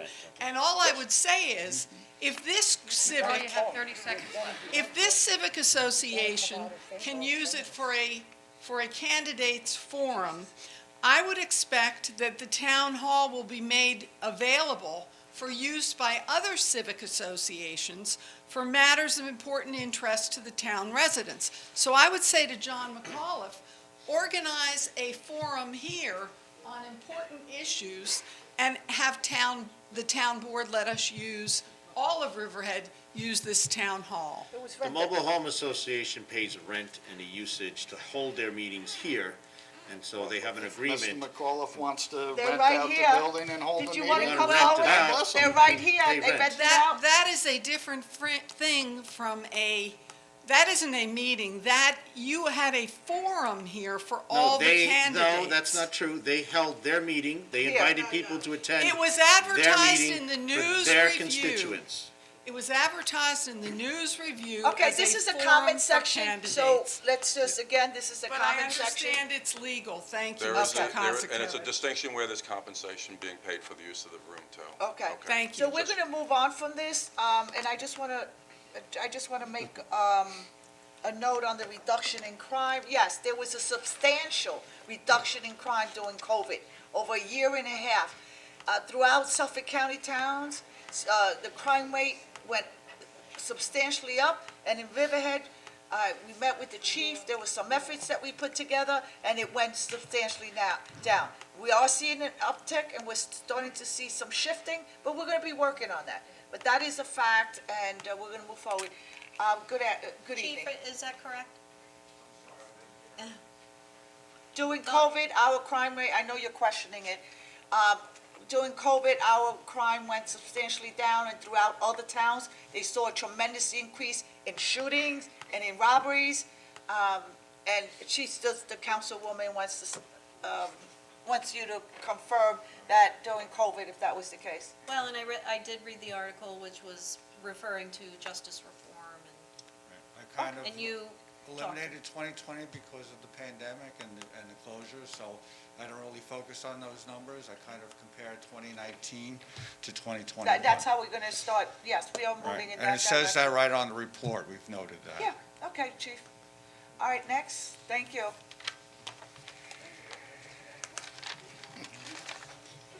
Now for something completely different. Yes. I'm Robert Skinner. I live How you on doing, Eileen Robert? Circle in Jamesport. I'm doing swell, I guess. I'm not running for anything, and I'm not politicking. I'm looking for guidance. We see all these tents proliferating throughout Jamesport. I've tried to do some research to see basically how this permitting process works, who approves this stuff. And it seems to me that it all comes down to the fire marshal approves tents. It seems to me, and please correct me if I'm wrong, that the permits for these tents are issued for a year. Is it the fire marshal who is the only person who's involved with issuing these permits? Does the year go from January 1 to December 31st? Is it 365 days from from the time of issue? And are there any hearings when these permits are either applied for or renewed, so that those of us who are being affected by multiple venues of noise that live in quote-unquote Tweenville, between the main road and Sound Avenue, if we can find out when these are being put forth and applied for, and who do we go to with this? Is it the fire marshal? Is it the attorney's office? Is it the town clerk? How do we get this information? John, it is the fire marshal. There is code on that. If you need help with having the code interpreted, you can contact the attorney. We also have a code liaison here. He's very effective, Ken Rothwell, and he's put forward some legislation recently concerning tents. So Right. you have a source. You have our fire marshal, you have the liaison to my office, who's very effective, Ken Rothwell, and you have the attorney. I think if you're looking for a specific location, if I'm understanding your question correctly, but I imagine you would be able to foil an application. Is that right, Bob? The information can be provided. It's a 6-month window, but it can be renewed. Under New York State law, the Department of Labor regulates these tents. They're allowed to go up for a maximum of six months. It is the fire marshal's office who issues the tent approvals. On our particular instance, obviously, it's something that we're looking to address in a court of law, so. But there are other venues as well, okay? And so I want to, I want to start looking at how do these people go about just throwing up a tent and having events, and with the outdoor music, with the wind shifts that we get. And I had someone call me and ask me, says, how is your situation going over there? Is that the fire marshal? I think that's the 5 minutes. Oh. Couldn't, no, can't Okay. be. No, that's not. That's me. I'm sorry. Somebody's phone. Somebody's phone. That's me. That's someone telling me it's time to get home. All right. Okay. All right. No, I'm teasing. Dinner time. Continue. And saying that, that now they're getting noise in a certain thing. This guy thinks that I know more than anybody else about this. And so it's not just one site anymore, okay? All right. And there's got to be some sort of a way that the people in the community around these facilities can have some sort of notice that so that they can have an input into whether or not this is going to affect them. In this instance, I'm not sure of the particulars, so I'd like to discuss it further. I know that in the past, where it's something that has some permanency, like when Calverton Links, for example, was still operating, we made them file a site plan application in order to place a tent on a more permanent basis, in addition to obtaining a tent approval from the fire marshal's office. So if that's what's going on, I think the past position has been that they need at least site plan approval if the use is otherwise a permissible use. Because. So again, I don't know the facts Yep, and circumstances. right. I'll have to have a further discussion with And one of the things that made me think of this was watching the planning board hearing for the Baiting Hollow facility. Right. And the difference between ag and farm.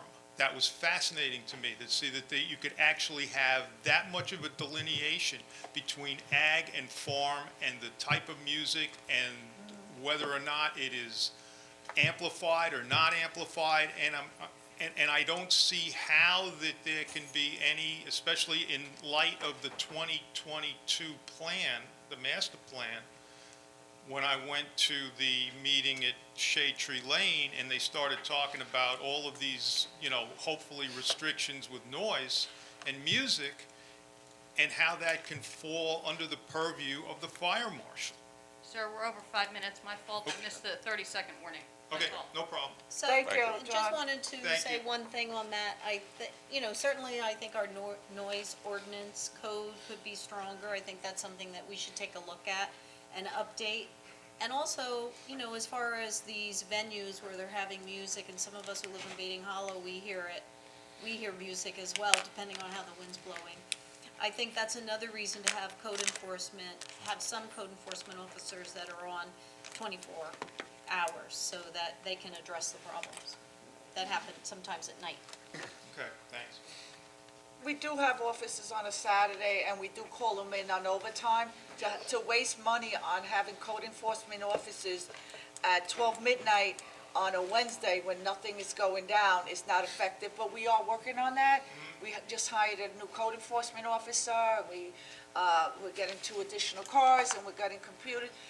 In order to have one tour covered, and this is a stat a formula that's used, when we have one officer for a 24-hour period, to cover that, you need 3. So it becomes very, very expensive, but we are adjusting their hours. We are gonna have one of the officers stay over the weekend, and we're gonna be working on that. We're definitely, he's on board now, he's in training, but absolutely, we're gonna be working on that. We can't have an officer Monday through Friday, 24 hours a day.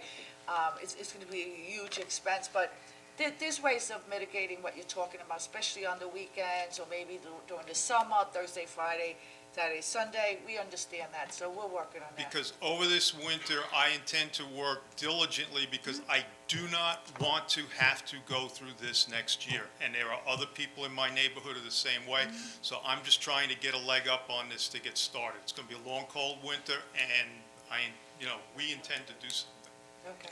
Well, Thank you, any John. money spent on safety, the code enforcement actually help keep us safe, and we certainly have a lot of code enforcement issues that come up in our community, with overcrowded housing as well as noise.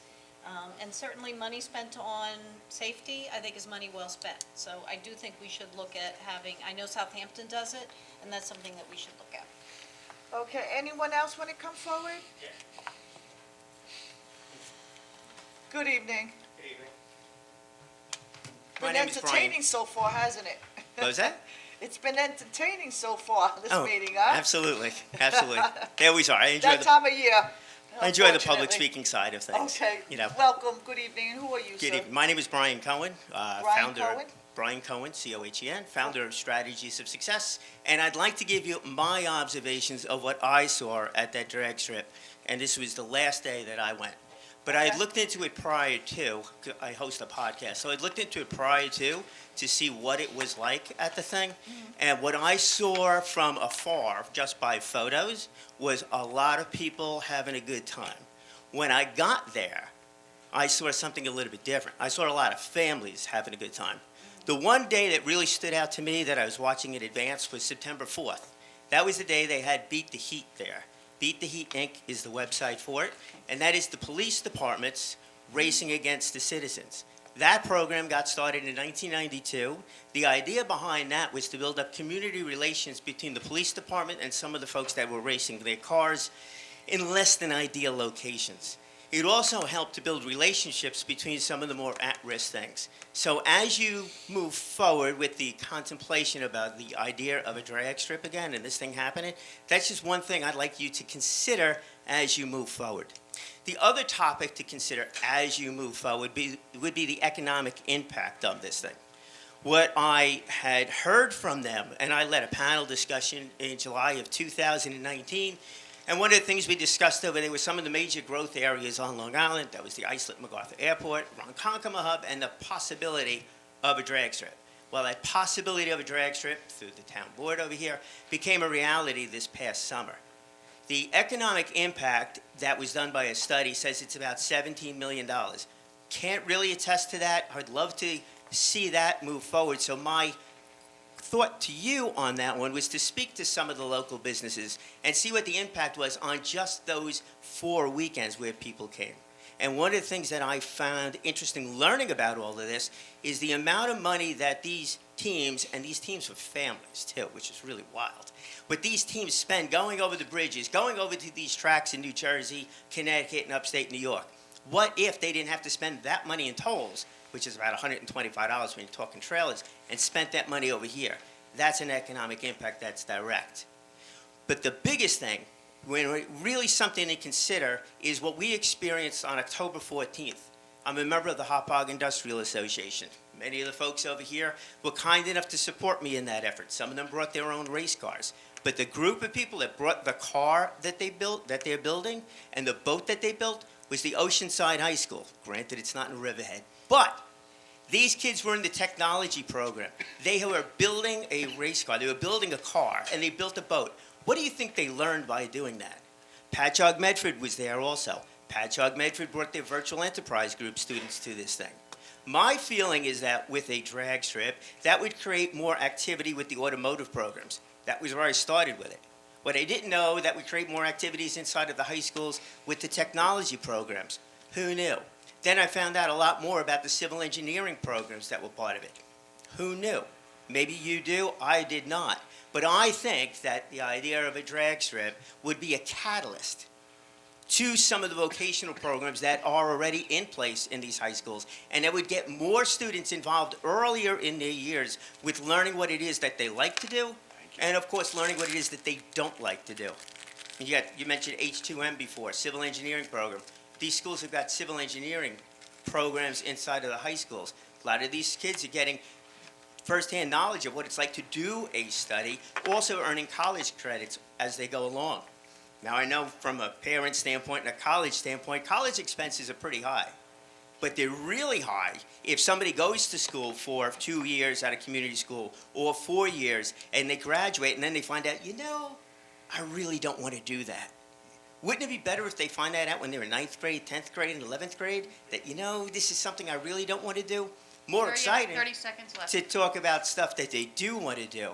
So I really think that this can be a positive catalyst. And this has nothing to do with the racing. This has to do with the off-the-track impact that goes along with it. They are our future workforce, and what they could learn by building things, perhaps using things at a racetrack, would really be unbelievable. And that would be the other thing to consider too. What impact, what positive impact this could have with our students. That should just about do 5 minutes. Okay, thank you. Thank you for your comments. Anyone else? We have the young lady here who's crossing across the aisle.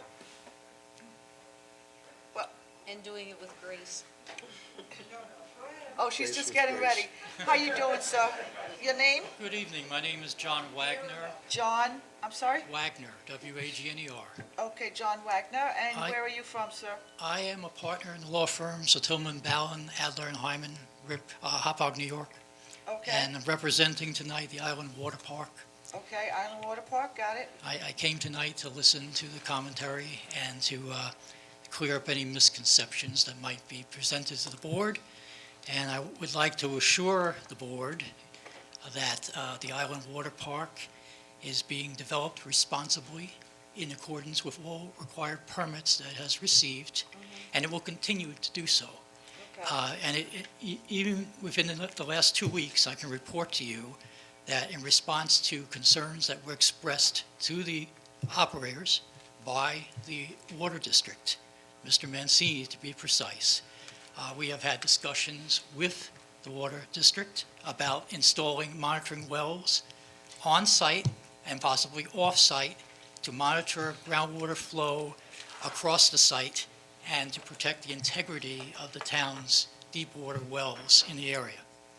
Okay, now, Mr. Mancini is here, I believe, so if he wants, I invite him to come forward and express what we've come up with. But just in the last week, we've come up with a plan that appears to be mutually satisfactory both to the town and to the applicant to ensure that there will be no adverse effect crossing this property, entering the town's wells, or anything of that nature. There will be an ongoing monitoring program for a period of years, and I think we have consensus as of today as to the location of these 2 wells that have been designed in accordance with engineering input and feedback also from the water district.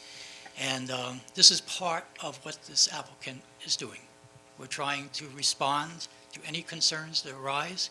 We're not doing anything nefarious. We're acting entirely within the scope of the approvals that have been granted before. So I just want to reiterate that to the board and assure you that the Island Water Park is a good citizen. It will remain a good citizen going forward and looks forward to operating in the town and bringing pleasure to this community. Thank you. Thank you. Hi, Mr. Wagner. So Yes. I think you were here tonight when people from our community expressed concerns about trucks coming in and out at night and sand being taken out of there.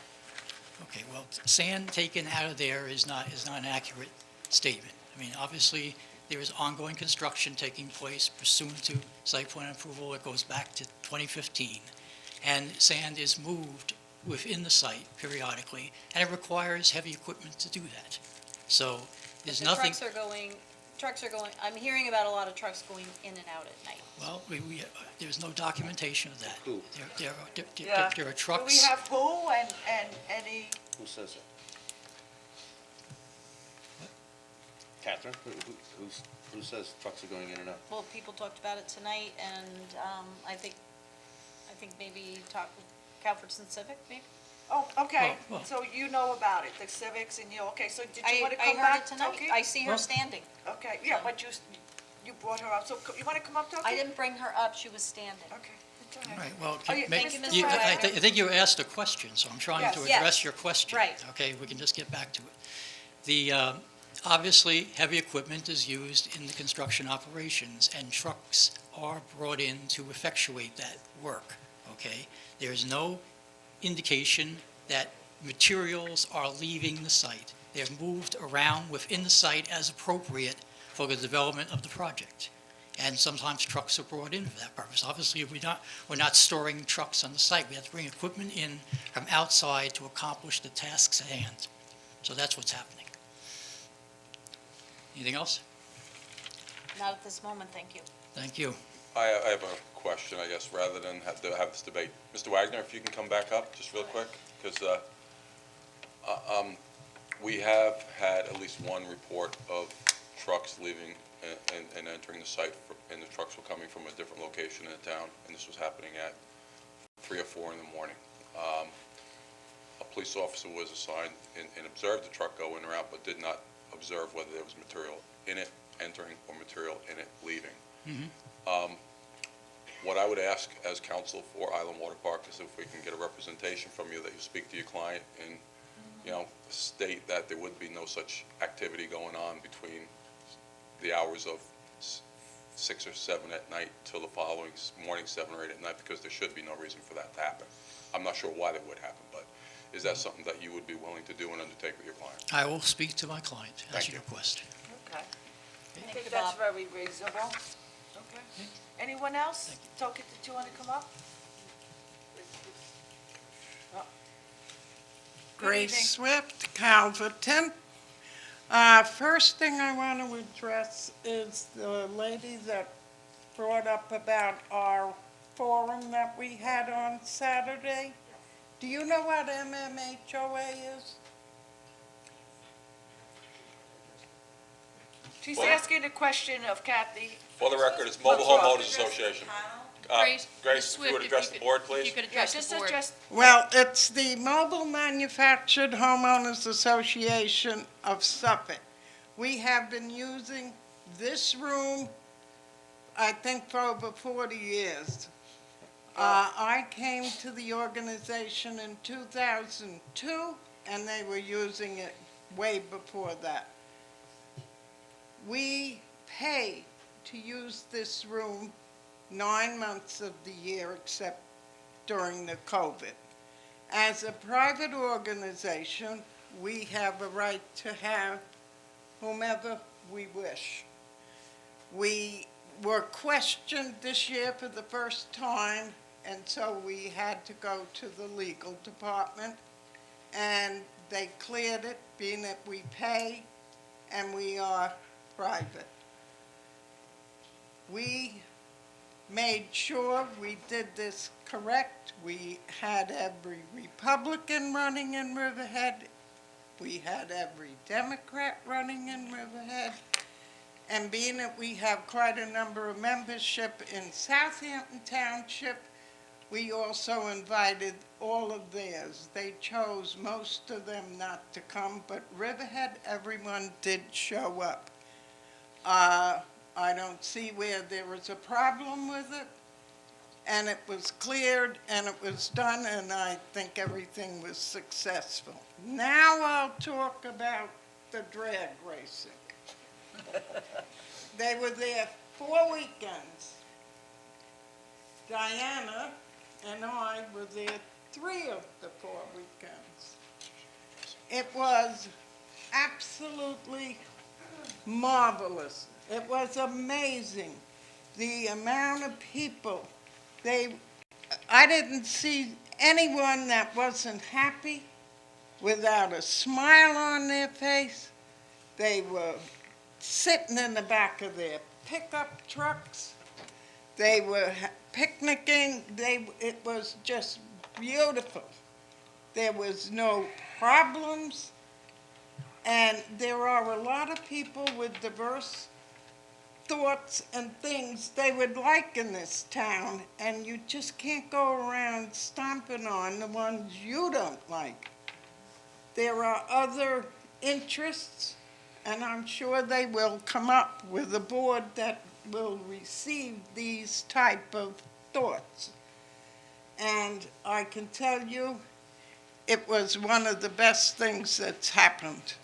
And I thank the board also for their putting it where it should be, right out in the open, where you don't have to worry. No, Frank, I don't. oh, you're not excused. And I didn't have Peter interrupt me this time. That's it. Thank you.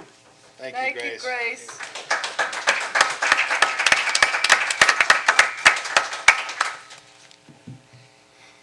Hi, Talkway Turchin, Calverton Civic. I'm interested in a clarification on the previous, from the previous speaker. Town council, you mentioned asking them for, to work with you and to stop activity pertaining to that site during certain work hours. It might have happened and I didn't hear it, but with the permissions that they have in place now, right? No final site plan. Is it your understanding that they have the ability to work and do work on that site? With all due respect, and because this always seems to come up at these meetings, I'm always being asked to provide advice to the public. I do not like to try my cases in the town boardroom, and it seems like that's what everybody wants to do. I have to do some research on it. As I said to one of the prior speakers, Toki, I was away. I just came back Sunday. I haven't had a chance to look at all the facts and circumstances. Mr. Wagner brought up the fact that there is a 2015 site plan approval. I have to see what that site plan approval granted Island Water Park. I promise you that I will look into 2015 site plan approval to see what it's had. As you know, the Island Water Park project has had a very long and extended history. I think it actually started at the landfill, probably prior to 2000. It moved from there to this site. They bought the property. There was an instance where they struck groundwater. That put the matter to a screeching halt. Took years for it to get back on track. So there is an extensive record here. I don't mean to shun you or disregard you. I just don't know the answer. And I will look into it. And if there's reasons why that 2000 site plan doesn't allow them to do it, we will obviously issue a stop work order. If the 2015 site plan allows them to do it, then we'll have to obviously take that into consideration. Okay. Okay? Yeah, my question, I guess, would be also, if they're looking for a final site plan approval now, Right. how could a 2015 site plan provide them with the ability to do work on site? It just seems like there might be a conflict, just generally speaking, not asking you to try it here in front of us. It depends if that scope of work was inclusive and anticipated as part of that 2015 site plan, would it not? I don't I'll know. pose the That's my question question to you, is that Yeah. why would they need a final site plan if they've got a site plan that they're working with? Because that, again, you have to look at the differences. I mean, I know the final site plan involved some changes to the interior of the building and other things. So that was, again, it changed in scope, it changed in size. There were things done that modified the plan. Off the top of my head, I don't have the facts at my grasp, and I don't want to say that it's permissible or impermissible, because I don't know the answer right now. I want to be very honest with you. Okay. I'm very interested in seeing what your response is. I'm not sure if you need to have it done during a town board meeting or if you're willing to send an email on it. I mean, don't know I'll what's reach out to appropriate. you. Okay, All thank right? you very All much. right, because, again, I Thank think you, that Taki. for some reason, we always want to do this at the town board meetings. Okay. I know. Anyone else want to come forward? Good evening. Hi, good evening. How My are name you? is James Wooten, and I live in the town of Riverhead, right over here. So Walking I distance. just want to say a few things. I realize I'm not up there anymore. It's been a couple of years, and I don't miss the meeting before an election. I really don't. I got a lot of respect for every one of you that sit there. I don't care what side of the aisle you sit on. You represent the people. You represent, that's what you're here for. And you do the best you can, and you weigh things. So, I can't wait for it to be over, and I will never diminish the job that you have to do. As a supervisor, to come in your first term and get hit with a pandemic that racked the world, not just Riverhead, it racked the entire world. And you know what, that's not easy. It's not easy, because here you came in your first year and you're learning and you're trying to learn the ropes, and you really, and you pulled it together. You did a great, I think you did a good job. And now, being a budget officer and operations officer really is what distinguishes you from the other board members, because that's your job. And you kept the budget at 0%. I mean, that's unheard of. It's unheard of. But we were talking about family and what Riverhead's all about. And with Catherine, we supported the Pattern Brook together. That wasn't a political thing. That was what we thought was the right thing to do in order to get zoning on Main Street that we needed to advance what we thought would be, to offset the buildings, which we need. Denise, if you read her article this morning, for most of it, I agreed with everything that she had to say. I mean, that's exactly the way I felt. But we talk about families. We got Stotsky Park, Veterans Memorial Park. We got Family Fun Park, and now I'm hearing about Island Water Park. Now, I've known Island Water Park since I first became a councilman, and I'm so excited to hear that it's expanding into a Disney World. That's a wonderful thing, as long as it's done right. And you can bet the DEC is going to be all over it. They're not washing their hands of this, so anybody that thinks that the DEC is going to excuse themselves while they do what they want, that's just ludicrous. When it comes to the water and all that, they'll be there. They will keep an eye on it. But I think that's a great thing for people to come. I remember the big outcry, Tim, you probably remember, and anybody that's been in Riverhead for a while know the big cry that happened when Splish Splash was going to go in. My God, it was the end of the world. It's a great thing. I don't remember that. Oh, Everybody was boy. excited about Well, Splish Splash. yeah, well, I don't know why you don't, but it was big. But I can tell you that the town is changing, and you know what? The east end of Long Island is a beautiful place to be. It's not the homegrown town anymore. It really is a tourist attraction with the wineries and the golf courses and the vistas and you name it. And people are coming here, and we invite them here, the farm stands. We want them here. The locals have their 3 months in the winter where they can breathe and take a breather. They can finally get to a store without taking 20 minutes. I get it. But in the summertime, you want people out here. We want the Congress out here. So I got to hand it to you. I get a little dismayed that, and I don't want to go over my 5 minutes, but I get a little dismayed, always the town board before an election, when people start hollering and screaming and putting each other and diminishing each other. It's ridiculous. It really is ridiculous, because we all have a role to play. No matter where you are, you have a role to play. And it's really what to do, what's best thing for the town, and to work with people. Not point fingers at each other, but work with people. And I think you're doing a great job with that. And Catherine, you too. Thank you. Thank you. That was unexpected, a nice bright light, positive, no pointing fingers, no promoting your personal agenda. Great job. And we're going to move forward. Anyone else? I have one thing that I wanted to bring up. I wanted to say, first of all, that very excited about the demolition of the buildings downtown. I know that it was sentimental for a lot of people, certainly. I thought about it, but it's the right thing to do. The buildings are really in horrendous shape. And, you know, we really had no alternative but to take those two buildings down. But there was one thing brought to my attention that I just wanted to bring up. There seems to be some confusion or an issue on, just wanted to double check and make sure, because it is part of our code that the contractor needs to have the apprenticeship program as part of the bid. So just wanted to check and make sure that that was in place. I'm going to ask Deputy Town Attorney Emery Prudente to address this, because she had an opportunity to do a little bit of research on it. My initial response was, why would that be necessary on a demolition? But I think Yeah. Emery can add to that, so go And ahead. it is a WMB project, correct? Yes, so it covers that component. Great. First, to be clear, it's not in our code, it's in our procurement policy. It's under guideline number 2.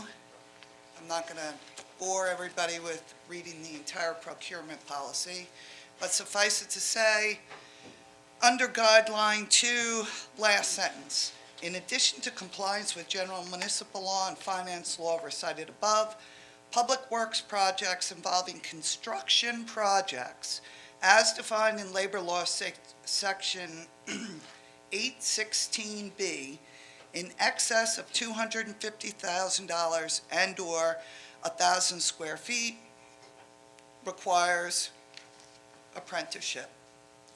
If you read labor law section 816B, construction contract shall mean any contract to which a government entity may be a direct or indirect party, which involves the design, construction, reconstruction, improvement, rehabilitation, maintenance, repair, furnishing equipment of, or otherwise providing for any building, facility, or physical structure of any kind.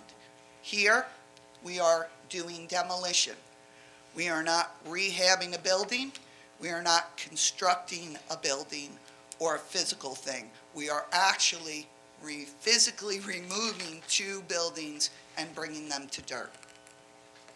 Thank you. Yep. Okay, so that's not necessary?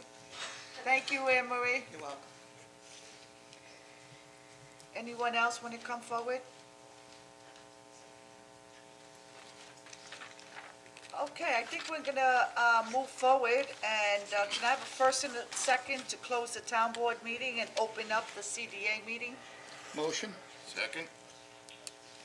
Diane, please call the vote. Rothwell. Yes. Ayra. Yes. Kent. Yes. Hubbard. Yes. Aguirre. Yes. The town board meeting is closed, and the CDA meeting is now open. Okay, we're gonna ask Dawn Thomas to please come forward. She's our CDA director, and Dawn, can you take it from here, please? Absolutely happy to do that. We have no resolutions on the agenda. We have just the approval of the minutes of 2 special meetings and 2 regular meetings. I think we could do them all in one shot. Yeah. If you're interested in expediting things. So I would want to see if we could get a motion to approve the minutes of the CDA special meeting of September 8th, 2021, the regular meeting of September 21st, 2021, the special meeting of September 30th, 2021, and the special meeting of October 7th, 2021. So moved. Second. Vote, please. Rothwell. Yes. Bayrock. Yes. Kent. Yes. Hubbard. Yes. Aguirre. Yes. The minutes of the 4 meetings previously stated are approved, and I think we would just want to take open comments from the public on any CDA matter. And just another friendly reminder for folks that they'll have 5 minutes to make all their comments. And we, of course, ask that you state your name and your hamlet for the record, and I'll be here to just warn everybody with a 30-second warning.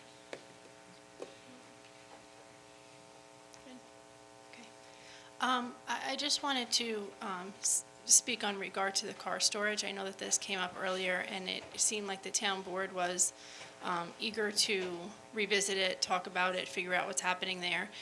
It's come to my attention that numerous cars on that site are actually leaking various fluids. I've seen pictures of it, I've heard stories of it. It's clear that if these spills are not efficiently addressed and cleaned, rainwater will easily wash the fluids into the permeable ground surrounding the runway. And then there's the possibility that these contaminants will infiltrate the groundwater. I know that the town is pretty much stuck in this contract, in this agreement. And as it was written in 2014, there's no real delineation of any specific responsibility or steps for cleanup of contamination written into the contract. And since 2014, as a whole community, we have increased our understanding that there are serious impacts that the contamination from that site have on the residents there. So I'm asking you if there's a possibility to check into the fact that that contract can be amended, at the very least to include stringent cleanup and reporting procedures regarding the contaminants that might fall to the ground. Thank you. On that issue, I have had numerous conversations with IAA, with Peter Doder, as well as with Rich Hoopus. As a result of the fire that occurred, obviously, there was a reach out to the DEC, to Robert Marsh. Fire Marshal's office has been out there a number of times. I know the Chief Fire Marshal's in the audience as we speak. One of the things that was requested of them is that they increase the attention to any fluids, which may be motor oils or antifreeze that might be coming out of the gasoline-powered cars, which are kept separate and distinct from the EV cars, which are stored in a separate location as part of our initial discussions with them. I'm happy to report that we were out with, Jeff Seaman was out recently, and he did confirm that they have increased their daily patrols. They are putting down Speedy Dry. I sometimes refer to it as cat litter, to take care of any leaks that are being observed, in order to make sure that they're being addressed proactively, as opposed to at the end of the site, at the end of the time when the property is turned back over to us. I know I also want to address, because there was a comment made about cars coming in at an increasing pace. My understanding is that the number of cars there should be no more cars coming in. That's been the representation to us, and we'll verify that. That the number is approximately somewhere between 4,500 and 4,800 that are out there now. Total capacity would have been 7,500. No more coming in. What happens is a lot of times the insurance company estimates how many cars are going to be brought in. The number is lower than what was originally anticipated. There are about 800 a week that are being removed from the property, and they're going to continue that process. As folks may know, IAA has another facility here on Long Island that's in the town of Brookhaven, which is a 50 to 70 acre lot, where they would hopefully start to vacate this property and move there, because from their point of view, it's also an economic incentive. With regard to the EV cars, as a result of the fire, we investigated, determined that no leaks had gone off the property, that the foam that was used by the fire services was type 3, which is a safe alternative to the environment as far as DEC and others are concerned.